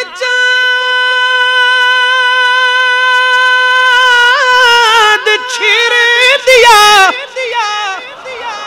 छुपे हुए खुर को फेर लिया, गए हुए दिन को असर किया, गए हुए दिन को असर किया, ये ताब तवा तुम्हारे लिए ज़मीनो ज़मा तुम्हारे मकीनो मका तुम्हारे लिए चुनीनो चुना तुम्हारे लिए बने दो जहां तुम्हारे। নবী ইশারা করলে চাঁদ কয় টুকরা হয়? নামাতে আমার নবী শাহাদাত আঙ্গুল দিয়ে ইশারা করেছেন, চাঁদ কয় টুকরা হয়েছে? ভালো না বাসলে হইতো? নবীর তাবেদারি না করলে, নবীকে অনুসরণ না করলে, অনুকরণ না করলে, হুকুম না মানলে চাঁদ কি দুই টুকরা হইতো? আপনি যদি সারাদিন একটা গাছের পাতাকে নিয়ে এমন এমন করেন, কাজ হবে? বলেন না হবে? হবে না। কিন্তু আমার নবী পাক চাইলে চাঁদ দুই টুকরা হয়ে যায়। আমার নবী চাইলে ডুবন্ত সূর্য আবার উঠে আসরের ওয়াক্ত হয়ে যায়। ক্ষমতাটা দিছে কে? কর না, কে দিছে? এই চাঁদ নিয়ে খেলা করেছেন আমার নবী। সে নবী পাক ধীরে ধীরে বড় হচ্ছেন। সে নবী পাক ধীরে ধীরে বড় হচ্ছেন। মানুষ মক্কাতুল মুকাররমায় আমার নবীকে আল আমিন নামে ডাকা শুরু করে দিয়েছে। আল আমিন, আল। যদি কোনো মানুষ আমানতদারি যার ভিতরে নাই, নাম আমিন, নাম কি? কিন্তু তার ভিতরে আমানতদারি, তাকে 10 টাকা দিলে সেটাও চা খাই ফেলে, 100 টাকা দিলে ডাইল ভাত খাই ফেলে। কথা বলেন ঠিক কিনা? বলছে, ওই বাবু তোর নাম তো আমিন, ধর 1000 রাখ, ছাইস খরচা করিস না। আরে আমার নাম আমিন নে, চিন্তা করিয়েন না। আপনি সকালে দিছেন, দুপুরে যখন খুঁজতে গেছেন বলতে এগুলো তো আমার ফেটে চলে গেছে। কেমনে দিই তোরে? কিছুদিন অপেক্ষা করতে দিবি। নামের সাথে কামের মিল আছে? কথা কন না। তাকে আর আমিন না বলে ডাকেন সিটার, তাকে আমিন না ডাকে ডাকেন বাটফার, ঠিক কিনা? দিলাম 1000 খাইয়া ফেট ঢাস করে কইতেছস 5 দিন পরে নিয়ে যা। আমার নবী পাক সাল্লাল্লাহু আলাইহি ওয়াসাল্লাম ওনাকে আল আমিন বলে ডাকতেন। মক্কাতুল মুকাররমার সমস্ত কাফেররা, মুশরিকরা, ইহুদিরা, নাসারারা যারা ছিল প্রত্যেকেই আমার নবীকে আল আমিন বলে ডাকতেন এবং আমার নবীর কাছে স্বর্ণ, অলংকার, রূপা, ধন দৌলত সব গচ্ছিত রেখে যেতেন। বলেন না সুবহানাল্লাহ। আমার নবী কেমন করে আমানত রাখতেন জানেন? আপনি যেই টাকাটা দিয়েছেন ওই টাকাটা যেরকম পুরান হলে পুরান, নতুন হলে নতুন, ওই টাকার নাম্বার যেরকম হুবহু ওই টাকাটাই 100 বছর পর চাইলেও সেটাই আপনি ফেরত পাবেন। বলেন না সুবহানাল্লাহ। মানে যেটাই দিয়েছেন সেটাই পাবেন, যেভাবে দিয়েছেন সেভাবে পাবেন, একটুর জন্য হেরফের। এই জন্য আমার নবীকে সবাই কি নামে ডাকতো? আল আমিন। কারণ আল্লাহ উনাকে ইন্নাকা লাআলা খুলুকিন আযীম, বড় উত্তম চরিত্র দিয়ে আমার নবীকে আল্লাহ সৃষ্টি করেছেন।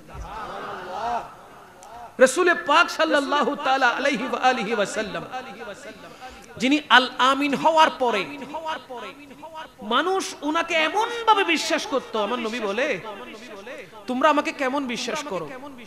তখন মক্কার বড় বড় সর্দাররা বলতো আপনি আপনার চাইতে বড় বিশ্বাসী আর একজনও, আমি আমাকে বিশ্বাস করি না যতটুকু আমি আপনাকে বিশ্বাস করি। এই জন্য আপনার কাছে আমাদের সমস্ত ধন দৌলত গচ্ছিত রাখি, হেফাজত রাখি, কারণ আমার কাছে হয়তো না থাকতে পারে কিন্তু আপনার কাছে থাকবে, এগুলোর কোনোদিন হেরফের হবে না। ভেবে দেখেন আমার নবীকে আল আমিন কাফেররা ডাকতো, তো আমার নবী বলছে তোমরা আমাকে বিশ্বাস করো। আচ্ছা আমি যদি এখন বলি এই যে পাহাড় জবলে আবু কুবাইস, এই জবলে আবু কুবাইসের পেছন দিকে যদি বলি তোমাদেরকে আক্রমণ করার জন্য কাফেরের দল উপস্থিত হয়েছে, দুশমন উপস্থিত হয়েছে, তোমরা কি সেটা বিশ্বাস করবে?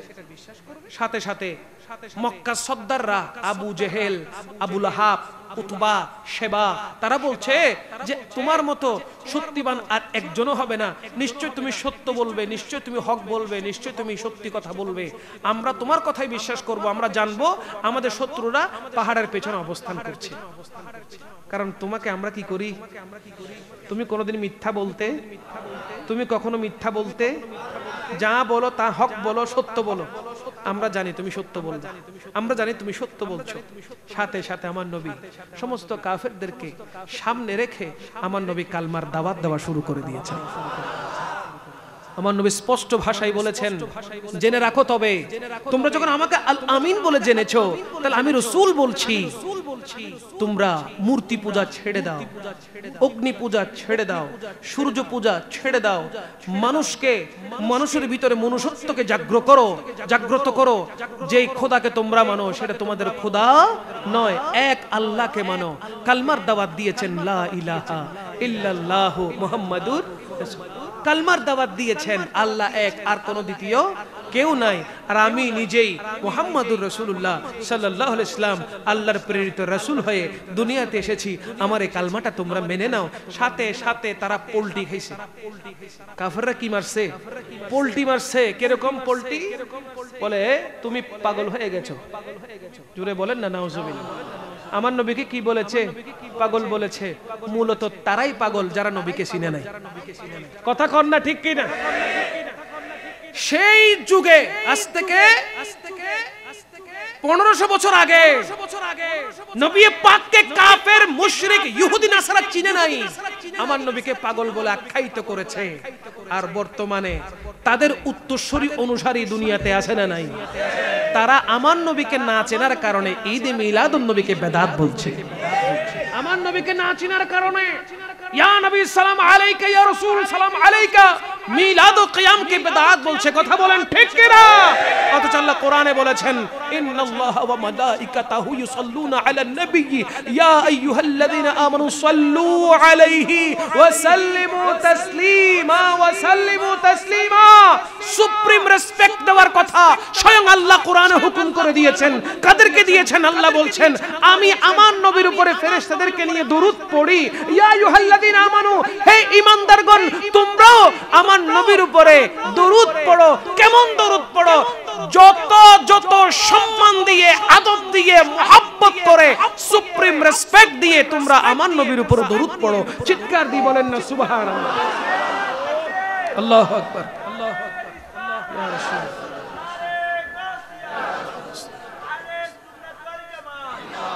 আমরা নবীকে দাঁড়িয়ে সালাম দিলে আমাদেরকে বেদাতি বলে, ঠিক না? অথচ আল্লাহ কোরআনে বলছেন সর্বোচ্চ সম্মান দাও। আমরা সর্বোচ্চ সম্মান দিতে গিয়ে দাঁড়িয়ে আমার নবীকে সালাম দিই। এটা আমাদের অপরাধ হতে পারে? তোমরা যখন কোনো কোম্পানিতে চাকরি করো তখন তোমাদের বসকে দেখলে দ্রুত দাঁড়িয়ে যাও, ঠিক কিনা বলেন? তোমাদের কোনো মুরব্বী আলেম হেঁটে আসলে সাথে সাথে ওনার সম্মানে তোমরা দাঁড়িয়ে যাও, হাত মিলাও, চুমু দাও। এটা বেদাত হয় না। আর আমার নবী পাক সাল্লাল্লাহু আলাইহি ওয়াসাল্লামের জন্য উম্মত দাঁড়িয়ে সালাম দিলে এটা বেদাত হয়। কত বড় ফুরা কপাল তাদের, ঠিক কি না? তারা নবীকে চিনল না। তারা নবীকে বন জঙ্গলের বাগুরিনে চিনল দয়াল নবীরে। মানুষ হয়ে চিনলি নারী মন, দুঃখ রইল মনেতে। আল্লাহুম্মা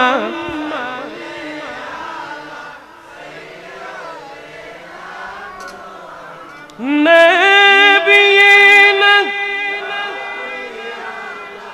মাওলানা। কোথায় রইলেন দয়াল নবী আমাদেরকে ছাড়িয়া? আপনি বিনে কি লাভ হবে এই দুনিয়ায় বাঁচিয়া? আল্লাহুম্মা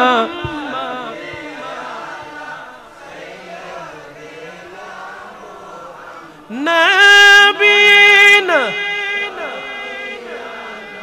মাওলানা।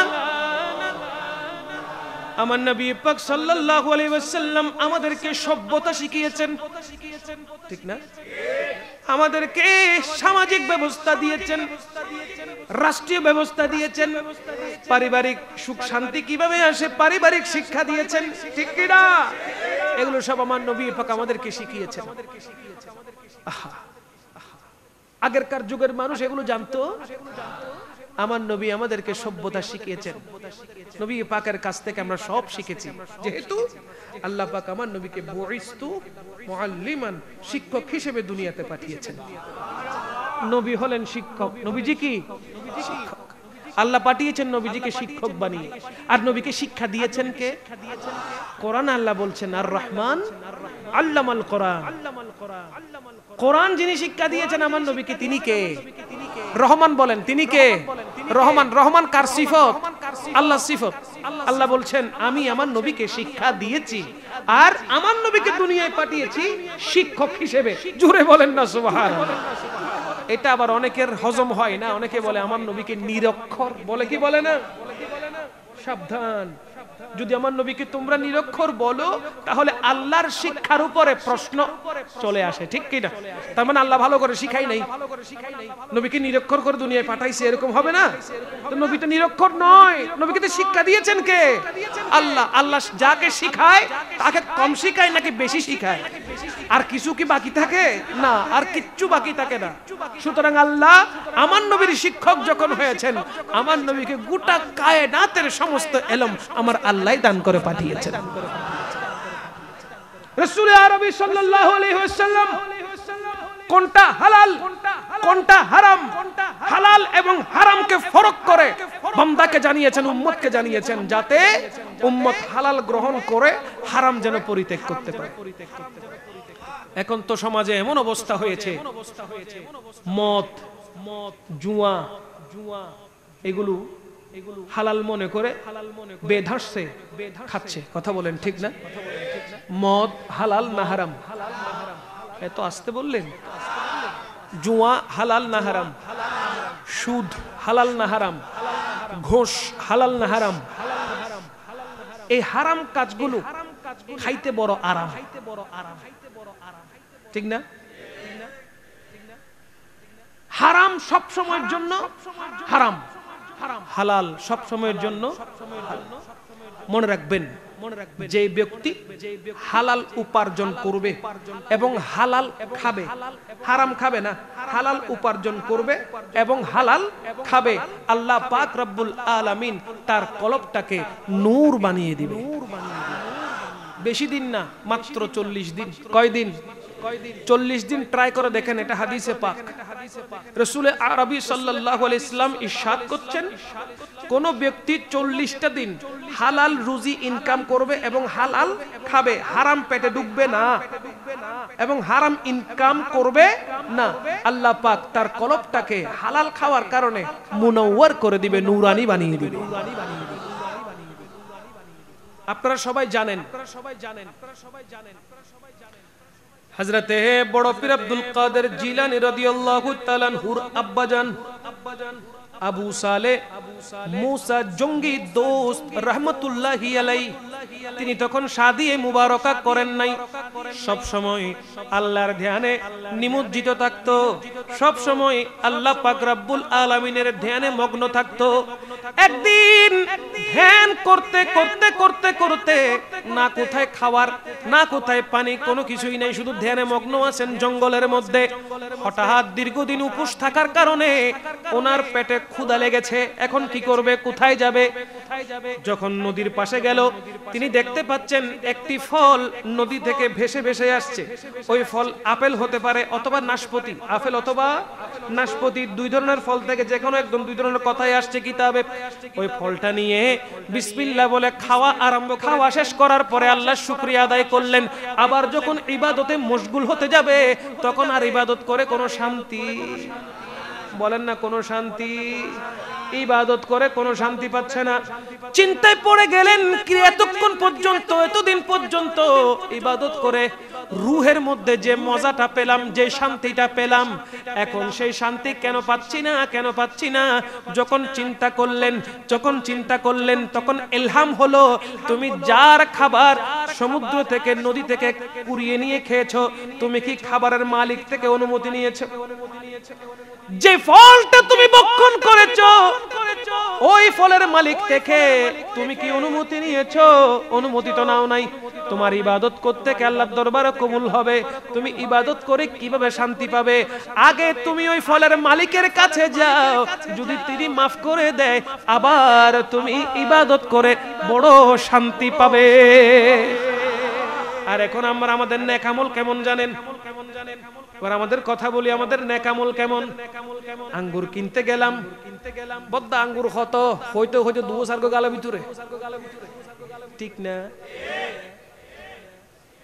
চনাবুট বিক্রি করে, বাদাম বিক্রি করে, চনাবুট বিক্রি করে, এমন মানুষের কাছে যখন যাই, বাদাম 10-20 টিয়ার হইতে মারি দিও 2-4 গো, হতন বাদামের ফুটটা তাত, হতন 6-20 ফুটটা তাত, হতন 16 তাত, আর কতক্ষণ খরই তাত দি ফেলে খাই ফেলে তেলে একবার 20 টিয়া তো খাই ফেলে ইউ ইতে সারি আগরি এতাল্লাই বহুত বাদাম বিক্রেতা শালা কই ইতে কেন করে উড়ে দি কেসা কেসা যে কিনা আছে উড়ে সাজায় রাখে, খাইলে যেন গালমি দে হরফর একবার বালা করে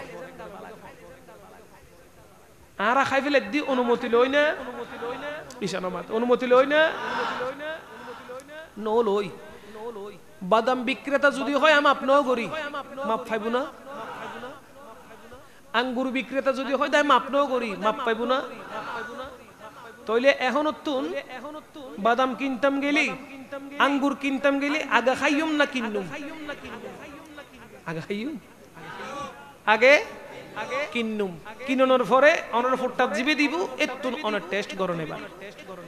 হ্যাঁ হ্যাঁ, যদি বড় বিক্রেতা ইয়েন হয়, আঙ্গুর বিক্রেতা যদি ইয়েন হয়, ও আগা খাইছো না, মজা লালে লইবে দেরি, তইলে একটা খাইতে দিবে। আবার ব্যাগ গিন্ন, এলে বহুত শালাক মানুষ আছে দে, আঙ্গুর তুপ্পা সাজারে কি মনে করেন দোয়ানদারে উগুতুন খাইছে আইলাম ওই বেকার ফাংশন আর গত বেটি গেছে আচ্ছা আর গো খাইছে আর গো খাইছে আর গো খাইছে গইতে গইতে প্রত্যেক তুপ্পা তুনিতে আঙ্গুর দুও সাগর টেস্ট করি পেট ভরাই ফেলি। আঙ্গুর বিয়ারি হইল কে ভিতর বিস্মরক খাইতো কই উগ্গো টেস্ট করো, খাইবের টাইম হত দেনে বামে আর ন চাই আধা কেজি ফেরত গেল ঠিক কিনা হ না। বড়ই কিনতে গেলে বড়ই ফানসা না মিডে খাইতে খাইতে বড় বিয়ারি মাথা তাত মারে বন্ধু যদি 4-5 জন যায় তোর খাইছে ওড়ো মজা না স্যার তোর তুই জিলফিত খলে লাগা সাবিতেরি আচ্ছা তুই তো হদড়িতে রে দি 9.5 জন আছে তো তুই খাইছাছ না ইতে লইবুদা আধা কেজি আইবেল আধা কেজি ইল্লা আছে না নেককার মানুষ এরা আছে না ইল্লে ফোরার কেন ফোরান না ফুরাইলে মনে করিবে ওষুধ ফরের ফুরাইলে মনে করিবেন দে কি ফরের ওষুধ জায়গা বরাবর ফরের ডাক্তারের হাসে গেই তো রুগিয়ে ও ডাক্তার সাপ আই সোড়ত ভারী খাই খোয়াল ফাড়াই বেলাই ডাক্তার হতে টেনশন নগজ্জু ধরো যেন্ডে বাড়ি খাইও এন্ডে মল্লম মাল লাগাই দিও এবারে বেচারা আই চকুরত মিদে লাগার মল্লম যেটা ভারী খাই এটা লাগাত দেরি 1 সপ্তাহ পর যাত্রী কেন ফুসাদ দিয়ে ডাক্তার হাজে গিয়ে ডাক্তার কি ওষুধ দিও খোয়াল তো ফুলি সাদের ভেতরে এটা ফুসাদ দিয়ে হয়তো ওষুধ থড় লাগাইও যেটা বাড়ি খাই খড়া খাইও তো চকুরত খাই যেটা লাগাই দেয় না এলে কিছু আছে না নাই যদি অদা লাগাইতো কেন ফুরাইলো ভালো হয় যেত ঠিক না আর হতাইন যদি ফুরাত দয় তাহলে মনে করিবে রোগ সারের তাহলে কিসারের দে আজি এতুন আরা শপথ গজ্জুম দে আরা হন কিছু কিনন সারা মুকুট নদ্যম মুকুট নদিম কিননের পরে তারপরে মুকুট দিম টেস্ট গরম থাকিলে যদি বিক্রেতা হয় ধরুন অনজ্ঞা খাইছ না আরে কোনো দাবি নাই তৈলে অনবে খাইতে আজি আরা নামাজ পড়িয়ে শান্তি না পাই নামাজ ফরনের ওয়ারে কেন দুধ দিও এ চিন্তা করিস নইলে জুমন নামাজ মিদ্দি আজান দনের ওয়ারে আল্লাহ হদ্দে ব্যবসা বাণিজ্য হারাম লাই দয় মিককে জুমা পড়তে যাবই ঠিক না কোরআন শরীফত আছে না নাই হয়তো জুমার নামাজের আজান যে তৈবু এতে হালাল ব্যবসা হইবে কি হয়ে যাবই হারাম হয়ে যাবো হড় যাবে দে আজান নো জুমার যাবই এখন আরা গরি কি আরা গরি কি এন সরে যায় ইমাম সাহেব যেতে তাকবীরে তাহরিমে বাঁধে এত দূর দিদি মসজিদের ভিতরে ঠিক কি না কো ইতে যে খাম বাপ রে বাপ দুই রাত নামাজ শেষ হয়ে গিয়ে মোনাজাত না ধরে বুক দিয়ে আবার বাইরে গিয়ে ঠিক না এলে নেককার মুসল্লি আছে না নাই এলে কই এসা হন তো এককান কারণ যেহেতু আরা নামাজ পড়ি রে শান্তি না পাই নামাজত কি শান্তি হইতার নামাজ মানে কি আরবিত খদ্দে সালাত আরবিত কি হর সালাতর মাদ্দা মূল বর্ণ ইদে সলিয়ুন সুয়াত লাম ইয়ে সলিয়ুন মানে ইদে আরা হই সিটেঙ্গে ভাষা মিদ্দি মেসুর হাড়িরে সলই ন হই সলই এটা কি হদে সলই হয় না সলই মানে কি সলই মানে ইদে জ্বলাই ফেলন সলের খাম কি জ্বলাই ফেলন সলই মারিয়ে হনে কিছু জ্বলাই ফেলে কিন্তু না হয়তো সলাতর মূল বর্ণ সলিয়ুন মানি নামাজ পড়ি তোমার গুণগুণ জ্বলাই ফেলো নামাজ পড়ি তোমার কি গুণগুণ জ্বলাই ফেলো এখন আরা নামাজ পড়তাম যাইর টিকি সইদা মারে টিকি রুকু করে কিন্তু দিলত খবর নগর অন না ওইলি মুসজিদ সারি মানুষিবে হনদিন গরজ জানতে পারে খতিব সাহেব বাইরের আগে মুসল্লি গিয়ে গই মুসজিদ সারি ইল্লে বহুত মসজিদে ঘটে না নঘটে তাহলে আরতে কিরণ ফরিব ঈশানামত কিরণ ফরিব এক নম্বর হালাল হন ফরিব বহুত আছে দে সুদি মানুষ আছে না নাই সুদিবে হালাল না হারাম হাইতে হারাম খার কিন্তু যায় নামাজ লই একবারে ইমাম সাহেবের কাতার জিয়ত ইমাম সাহেবের হয়তো তুই আর ডাকে ফর আমি ওয়ার বজিম দেখ তোমার লোক গায় গায় বহুত নেককার আছে না নাই তে মসজিদের তুন বাইন নর আজানের আগে গুডি কই এবং বাইরের দ খতিব সাহেব বাইরনের পরে বেগুনের পরে তার মানে সে দেখাই ইবাদত করিবেন লাগি লোক দেখানো ইবাদত করার জন্য মসজিদে ঢুকছে সে যদি সত্যিকার আল্লাহকে মহব্বত করত তাহলে আগে হারাম খাওয়া বন্ধ করে দিত কারণ কোরআন এসেছে ইন্নাস সালাতা তানহা আনিল ফাহশাই ওয়াল মুনকার। কোরআনে এসেছে নিশ্চয়ই সালাত অশ্লীল কাজ থেকে, খারাপ কাজ থেকে বান্দাকে দূরে রাখে। তো আপনি নামাজও পড়ছেন, হারামও খাচ্ছেন, নামাজও পড়ছেন, অশ্লীল ছবি ভিডিও দেখছেন, আপনি নামাজও পড়ছেন, মানুষের সাথে মিথ্যা কথা বলছেন, নামাজও পড়ছেন, হারাম ব্যবসা বাণিজ্য করতেছেন, কথা বলছেন এদিকে উল্টাপাল্টা, এদিকে নামাজও পড়তেছেন, তো ওই নামাজ তো আল্লাহর দরবারে কবুল হবে না, প্রয়োজন নেই। তাই আপনাকে আগে হালাল চিন্তা করতে হবে, হালাল খাওয়ার পর জিসিমটাকে পবিত্র করে এবার আপনি সিজদা দেন। আল্লাহর কসম, আল্লাহর শপথ, আপনার ওই সিজদা থেকে উঠতে ইচ্ছা করবে না। সিজদা দিয়েছেন আল্লাহর কুদরতি কদমে, দেওয়ার সাথে সাথে আপনার সাথে আল্লাহর সাথে কানেকশন হয়ে যাবে। আপনি যত তাসবিহ পড়বেন ইচ্ছা হবে আরেকটু বাড়াই পড়ি, যত তাসবিহ পড়বেন ইচ্ছা হবে আরেকটু বাড়াই পড়ি, সালাত আদায় করেছেন ইচ্ছা হবে আরো বেশি করে পড়ি। আপনার সাথে তখন আল্লাহর সাথে একটা সম্পর্ক হয়ে যাবে। এই সম্পর্কটা করিয়ে দেওয়ার নাম হলো মুহাম্মদুর রাসূলুল্লাহ সাল্লাল্লাহু আলাইহি ওয়াসাল্লাম। চিৎকার দিয়ে বলেন না সুবহানাল্লাহ। হে বড় পীর আব্দুল কাদের জিলানের গিলানি, আপনার ওই নামের গুণে আগুন হয়ে যায় পানি। হে বড় পীর আব্দুল কাদের জিলানের গিলানি, আপনার ওই নামের গুণে আগুন হয়ে যায় পানি। হে বড় পীর আব্দুল কাদের। চিৎকার দিয়ে বলেন সুবহানাল্লাহ। কেমন বাবা, কেমন মা আমার গৌসে পাকের, সন্তানটা হইছে কেমন? গৌসে পাকের আব্বাজান, যিনি কোনোদিন মিথ্যা বলেন নাই, যিনি কোনোদিন হারাম খান নাই, যিনি কখনো কারো মনে কষ্ট দেয় নাই, আঘাত দেয় নাই। পীরানে পীর দস্তগীরের আব্বাজান আবু সালেহ মুসা জঙ্গি দোস্ত রাহমাতুল্লাহি আলাইহি, নদীর স্রোত যেদিক থেকে আসা শুরু করেছে তিনি উল্টো দিকে যাওয়া আরম্ভ করেছে। কারণ এই ফলটা যেদিক থেকে এসেছে নিশ্চয়ই নদীর উপর দিয়ে যখন ফল এসেছে তাহলে নদীর উপরে গাছ থাকতে পারে। ওই খেয়ালে তিনি হাঁটতে হাঁটতে হাঁটতে হাঁটতে মাসের পর মাস হেঁটেছেন। হেঁটে হেঁটে হেঁটে হেঁটে গিয়ে দেখতে পাচ্ছেন এমন একটি ঘর মুবারক রয়েছে, আস্তানা শরীফ রয়েছে, যেখানে এই ফলের গাছ রয়েছে।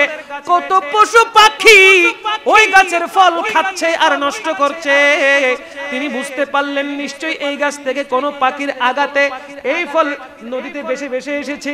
সাথে সাথে ওই ঘরের মালিকের খোঁজে তিনি ভিতরে ঢুকলেন, সালাম দিলেন, বলতে লাগলেন এই গাছের মালিককে, এই গাছের মালিককে। তিনি হচ্ছেন গৌসে পাকের নানাজান, বলেন না সুবহানাল্লাহ। তিনিও আল্লাহর মকবুল ওলি। একজন ওলিকে ওলি চিনবে, ঠিক কি না? একজন ওলিকে ওলি চিনবে। তিনি উপস্থিত হয়ে বলতে লাগলেন আমি হলাম এই গাছের মালিক। কেন, কি হয়েছে?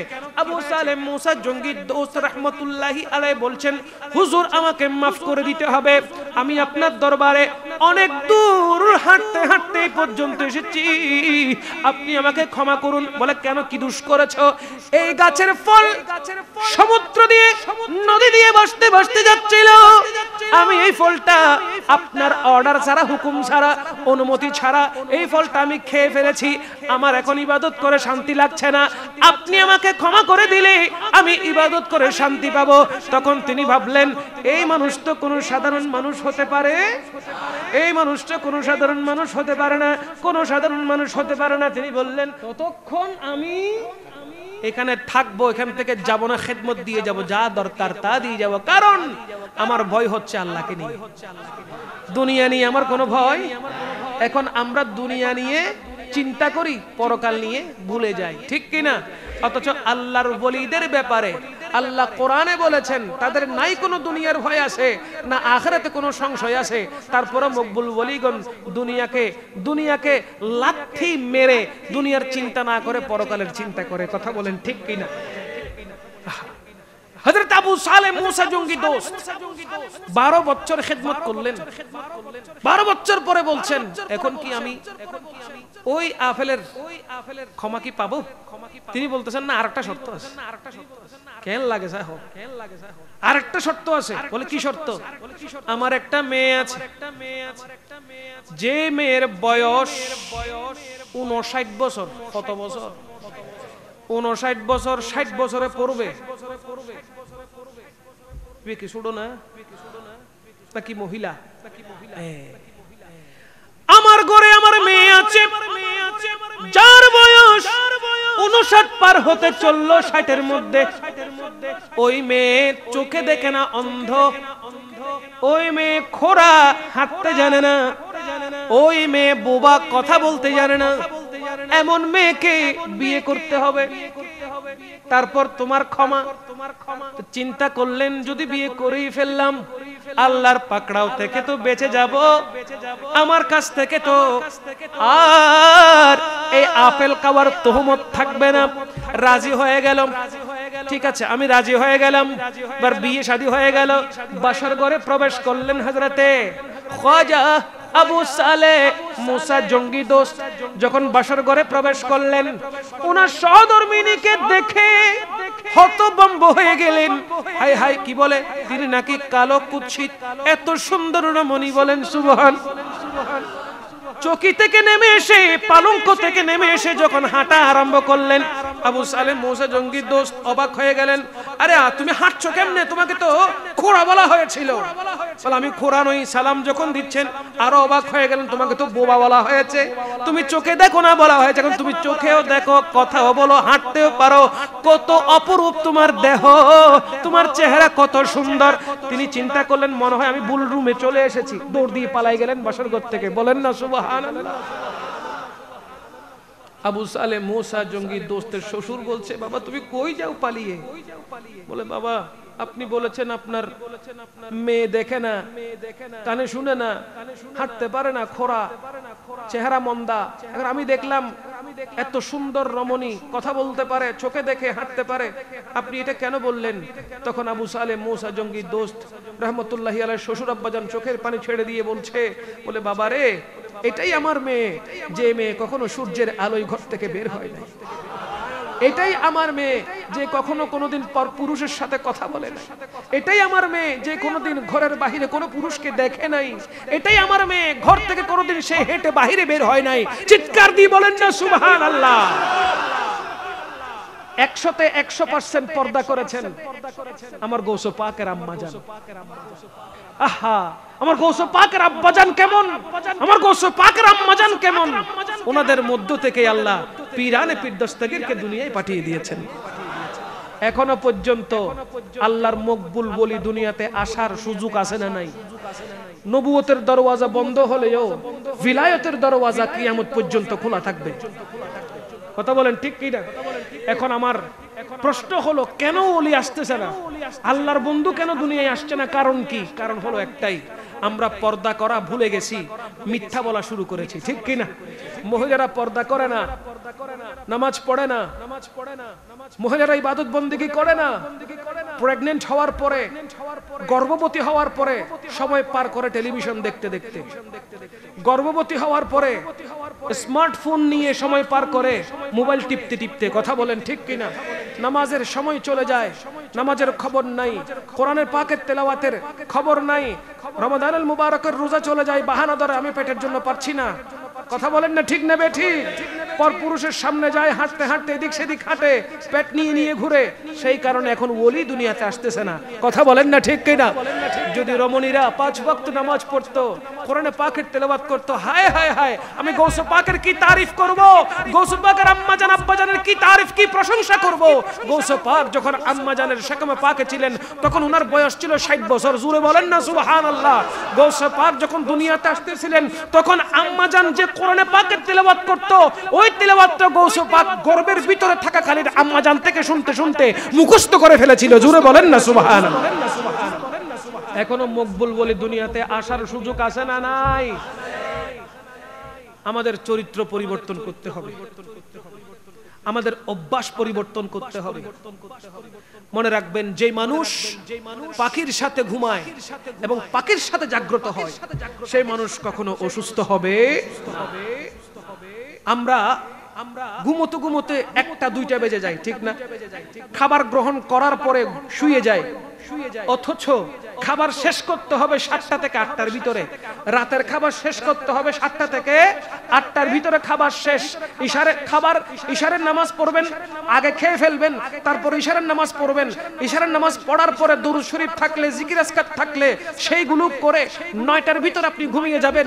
তাহাজ্জুদের ওয়াক্তে আপনি উঠে যাবেন, তাহাজ্জুদ নামাজ পড়বেন, ফজরের নামাজ পড়ার জন্য অপেক্ষা করবেন। ফজর পড়ার পর জিকির আজকার করার পর আল্লাহর শপথ করে বলি, আপনার কাছে কোনো রোগ থাকবে না, আপনার কাছে কোনো ডায়াবেটিস থাকবে না, কোলেস্টেরলের রোগ থাকবে না, বড় কোনো ধরনের রোগ আপনাকে গ্রাস করতে পারবে না। আপনি সুস্থ থাকবেন। কখন সুস্থ থাকবেন? যখন আপনার চরিত্র আমার নবীর সাথে মিলে যাবে। জুড়ে বলেন সুবহানাল্লাহ। দরকার আছে না নাই? এখন কিছু খাইতে পারি আর না পারি, ডায়াবেটিস হয়ে যায়, হয় না? গরুর গোশত, ইয়াং ছেলেরা গরুর গোশত খেতে পারে না কেন? বলে কোলেস্টেরল বাড়তি, হার্ট স্ট্রোক করার সম্ভাবনা আছে। আপনার আমার চলাফেরা চেঞ্জ করতে হবে, রুটিন চেঞ্জ করতে হবে। একবার রুটিনটা চেঞ্জ করেন, একবার রুটিন চেঞ্জ করেন। আপনার জীবনের যে রুটিনটা আছে, এখন তো দিন দুপুরে ঘুম থেকে উঠতে উঠতে সূর্য মাথার উপরে উঠে যায়, ঠিক না? 12টার আগে আমার ইয়াং জেনারেশন ভাইয়ারা যাদের কাজ নাই, বেকার করে ঘুরছেন, তারা 12টার আগে ঘুম থেকে উঠে না, রাত 2টা 3টায় ঘরে ঢুকে। কথা বলেন না, ঠিক কি না? আপনার অভ্যাসটা পরিবর্তন করেন না। সুবহে কাজিবে তাহাজ্জুদের ওয়াক্তে ঘুম থেকে উঠেন, দিনের বেলায় কাজ করেন, আসরের টাইমে ঘরে চলে আসেন, কাজ করেন, মেহনত করেন। রহমত করবে কে? জোরে বলেন না কে? আরো জোরে বলেন কে? সকালের বাতাস জান্নাত থেকে আসে, ওই বাতাসটা আপনি গ্রহণ করেন। কেন জান্নাত থেকে আসে? যেহেতু ওই সময় আসমান থেকে রহমতের ফেরেশতা দুনিয়ায় নেমে আসে। ওদের ডানার ঝাঁকি, ওদের ডানার বাড়িতে ওই যে রহমত জান্নাত থেকে নিয়ে এসেছে, সেটা গোটা দুনিয়াতে চলে আসে। জুড়ে বলেন না সুবহানাল্লাহ। আল্লাহর রহমত সকালবেলা আসে, মাগরিবের টাইমে আসে, দরজা নক করে রহমত দেওয়ার জন্য। আপনারা সবাই ঘুমাই থাকেন, ঘুমের মধ্যে ফজর চলে যায়, কোনো খবর বলেন না, কোনো খবর থাকে না। আপনি ফজরের নামাজ পড়তে উঠেন, রাস্তায় একটু হাঁটেন, সকালের রোদটা আপনার পিঠে লাগুক। দেখেন, যারা দিন মজুরি কাজ করছে, যারা কৃষি চাষ করছে, তাদের কোনো কোলেস্টেরল আছে, ডায়াবেটিস আছে, মাতন্না আছে না? নাইকা। হার্ড ওয়ার্ক করে, তারা সব সময় নিজের শরীরকে নিয়ে ব্যস্ত থাকে। কর্মকে এমন ভাবে বেছে নিয়েছেন, তারা হার্ড ওয়ার্ক করার মাধ্যমে শরীরের মধ্যে সমস্ত রকমের পুষ্টি অটোমেটিকলি চলে আসে। কোটি টাকার মালিক যিনি এসিতে ঘুমাচ্ছে, এসিতে চলছে, গাড়ি এসি, ঘরে এসি, সবসময় এসিতে যিনি চলছে, উন্নত মানের খাবার খাচ্ছে, ওই খাবার কিন্তু একজন চাষি খেতে পারছে না। ওই খাবার কিন্তু একজন ঠেলা গাড়ি চালানোওয়ালা, রিক্সা চালানোওয়ালা খেতে পারছে না। কিন্তু দেখেন, তার থেকে বেশি সুস্থ আছে না নাই? আল্লাহ আমাদের জীবনকে সুন্দর রুটিন দিয়ে পরিচালনা করার তৌফিক দান করুন। আমরা সব সময় আল্লাহর মকবুল ওলিদের ধারস্থ হয়ে যেন চলতে পারি, আল্লাহ আমাদেরকে তৌফিক দান করুন। আল্লাহ আমাদের জীবনকে সহিভাবে চালানোর তৌফিক দান করুন। সব সময় পরের উপকার যেন আমরা করতে পারি, আল্লাহ সেই তৌফিক দান করুন। আল্লাহু আল্লাহু আল্লাহু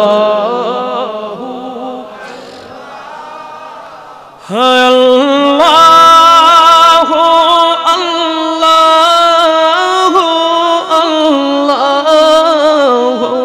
আল্লাহ। الصبح بدا من طلعته والليل دجى من وفراته الله الله الله لا الله الله الله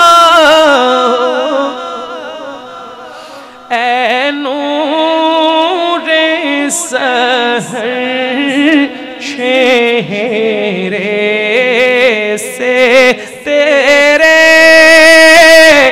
और शब की रौनक जुल्फों से अल्लाह हो अल्लाह हो अल्लाह हो अल्लाह अल्लाह हो अल्लाह हो अल्लाह बोलेन अल्हम्दुलिल्लाह। আমরা সব সময় হালাল খাওয়ার চেষ্টা করব। আমরা কখনো হারাম, কাউকে না বলে কিছু খাওয়া, সুদ ব্যবসা করা, সেটা বলেন না, সেটা ঘুষ খাওয়া, হালাল ইনকাম করবেন, হালাল খাবেন। আল্লাহ পাক রব্বুল আলামিন আপনার দেহ ভালো রাখবে, মন ভালো রাখবে, সুস্থ আপনি থাকবেন এবং আল্লাহর রহমত নিয়ে দুনিয়াতে যাওয়ার সময় জান্নাতি মেহমান হয়ে যেতে পারবেন। আল্লাহ পাক আমাদের প্রত্যেককে হালাল ভাবে চলার তৌফিক দান করুন, হালাল ইনকাম করার তৌফিক দান করুন, হালাল ভাবে চলার তৌফিক দান করুন, হারামকে না ধরার তৌফিক দান করুন। খাবারের মধ্যেও অনেক সময় হালাল টাকা দিয়ে কিনে খাইলে সেটাও আবার হারাম হয়ে যায়। কি হয়ে যায়? কি হয়ে যায়? কি হয়ে যায়? টাকা কি? টাকা কি? টাকা কি? টাকা কি? হন না, টাকা কি? টাকা কি? টাকা কি? টাকা কি? টাকা কি? মারহাবা। টাকা কি? টাকা কি? আবার হন না, টিয়া কি? আতিককে টিয়া দি কুমিরের গুস্ত কিনবে, কুমিরের গুস্ত কিনবে, কুমিরের গুস্ত কিনবে, টিয়া দি কুমিরের গুস্ত কিনুন, কারণ বোধ মলে আছে তো কুমির হালাল হই, ঠিক কি না? তো কুমির হালাল না, কুমির হালাল না, মতন হালাল না, হালাল না, হালাল টিয়া দি যদি হারাম জিনিস কিনো নি এনো কি হইব? হারাম হইব। আল্লাহ পাক সঠিক বুঝার তৌফিক দান করুন। জোরে হন আমিন।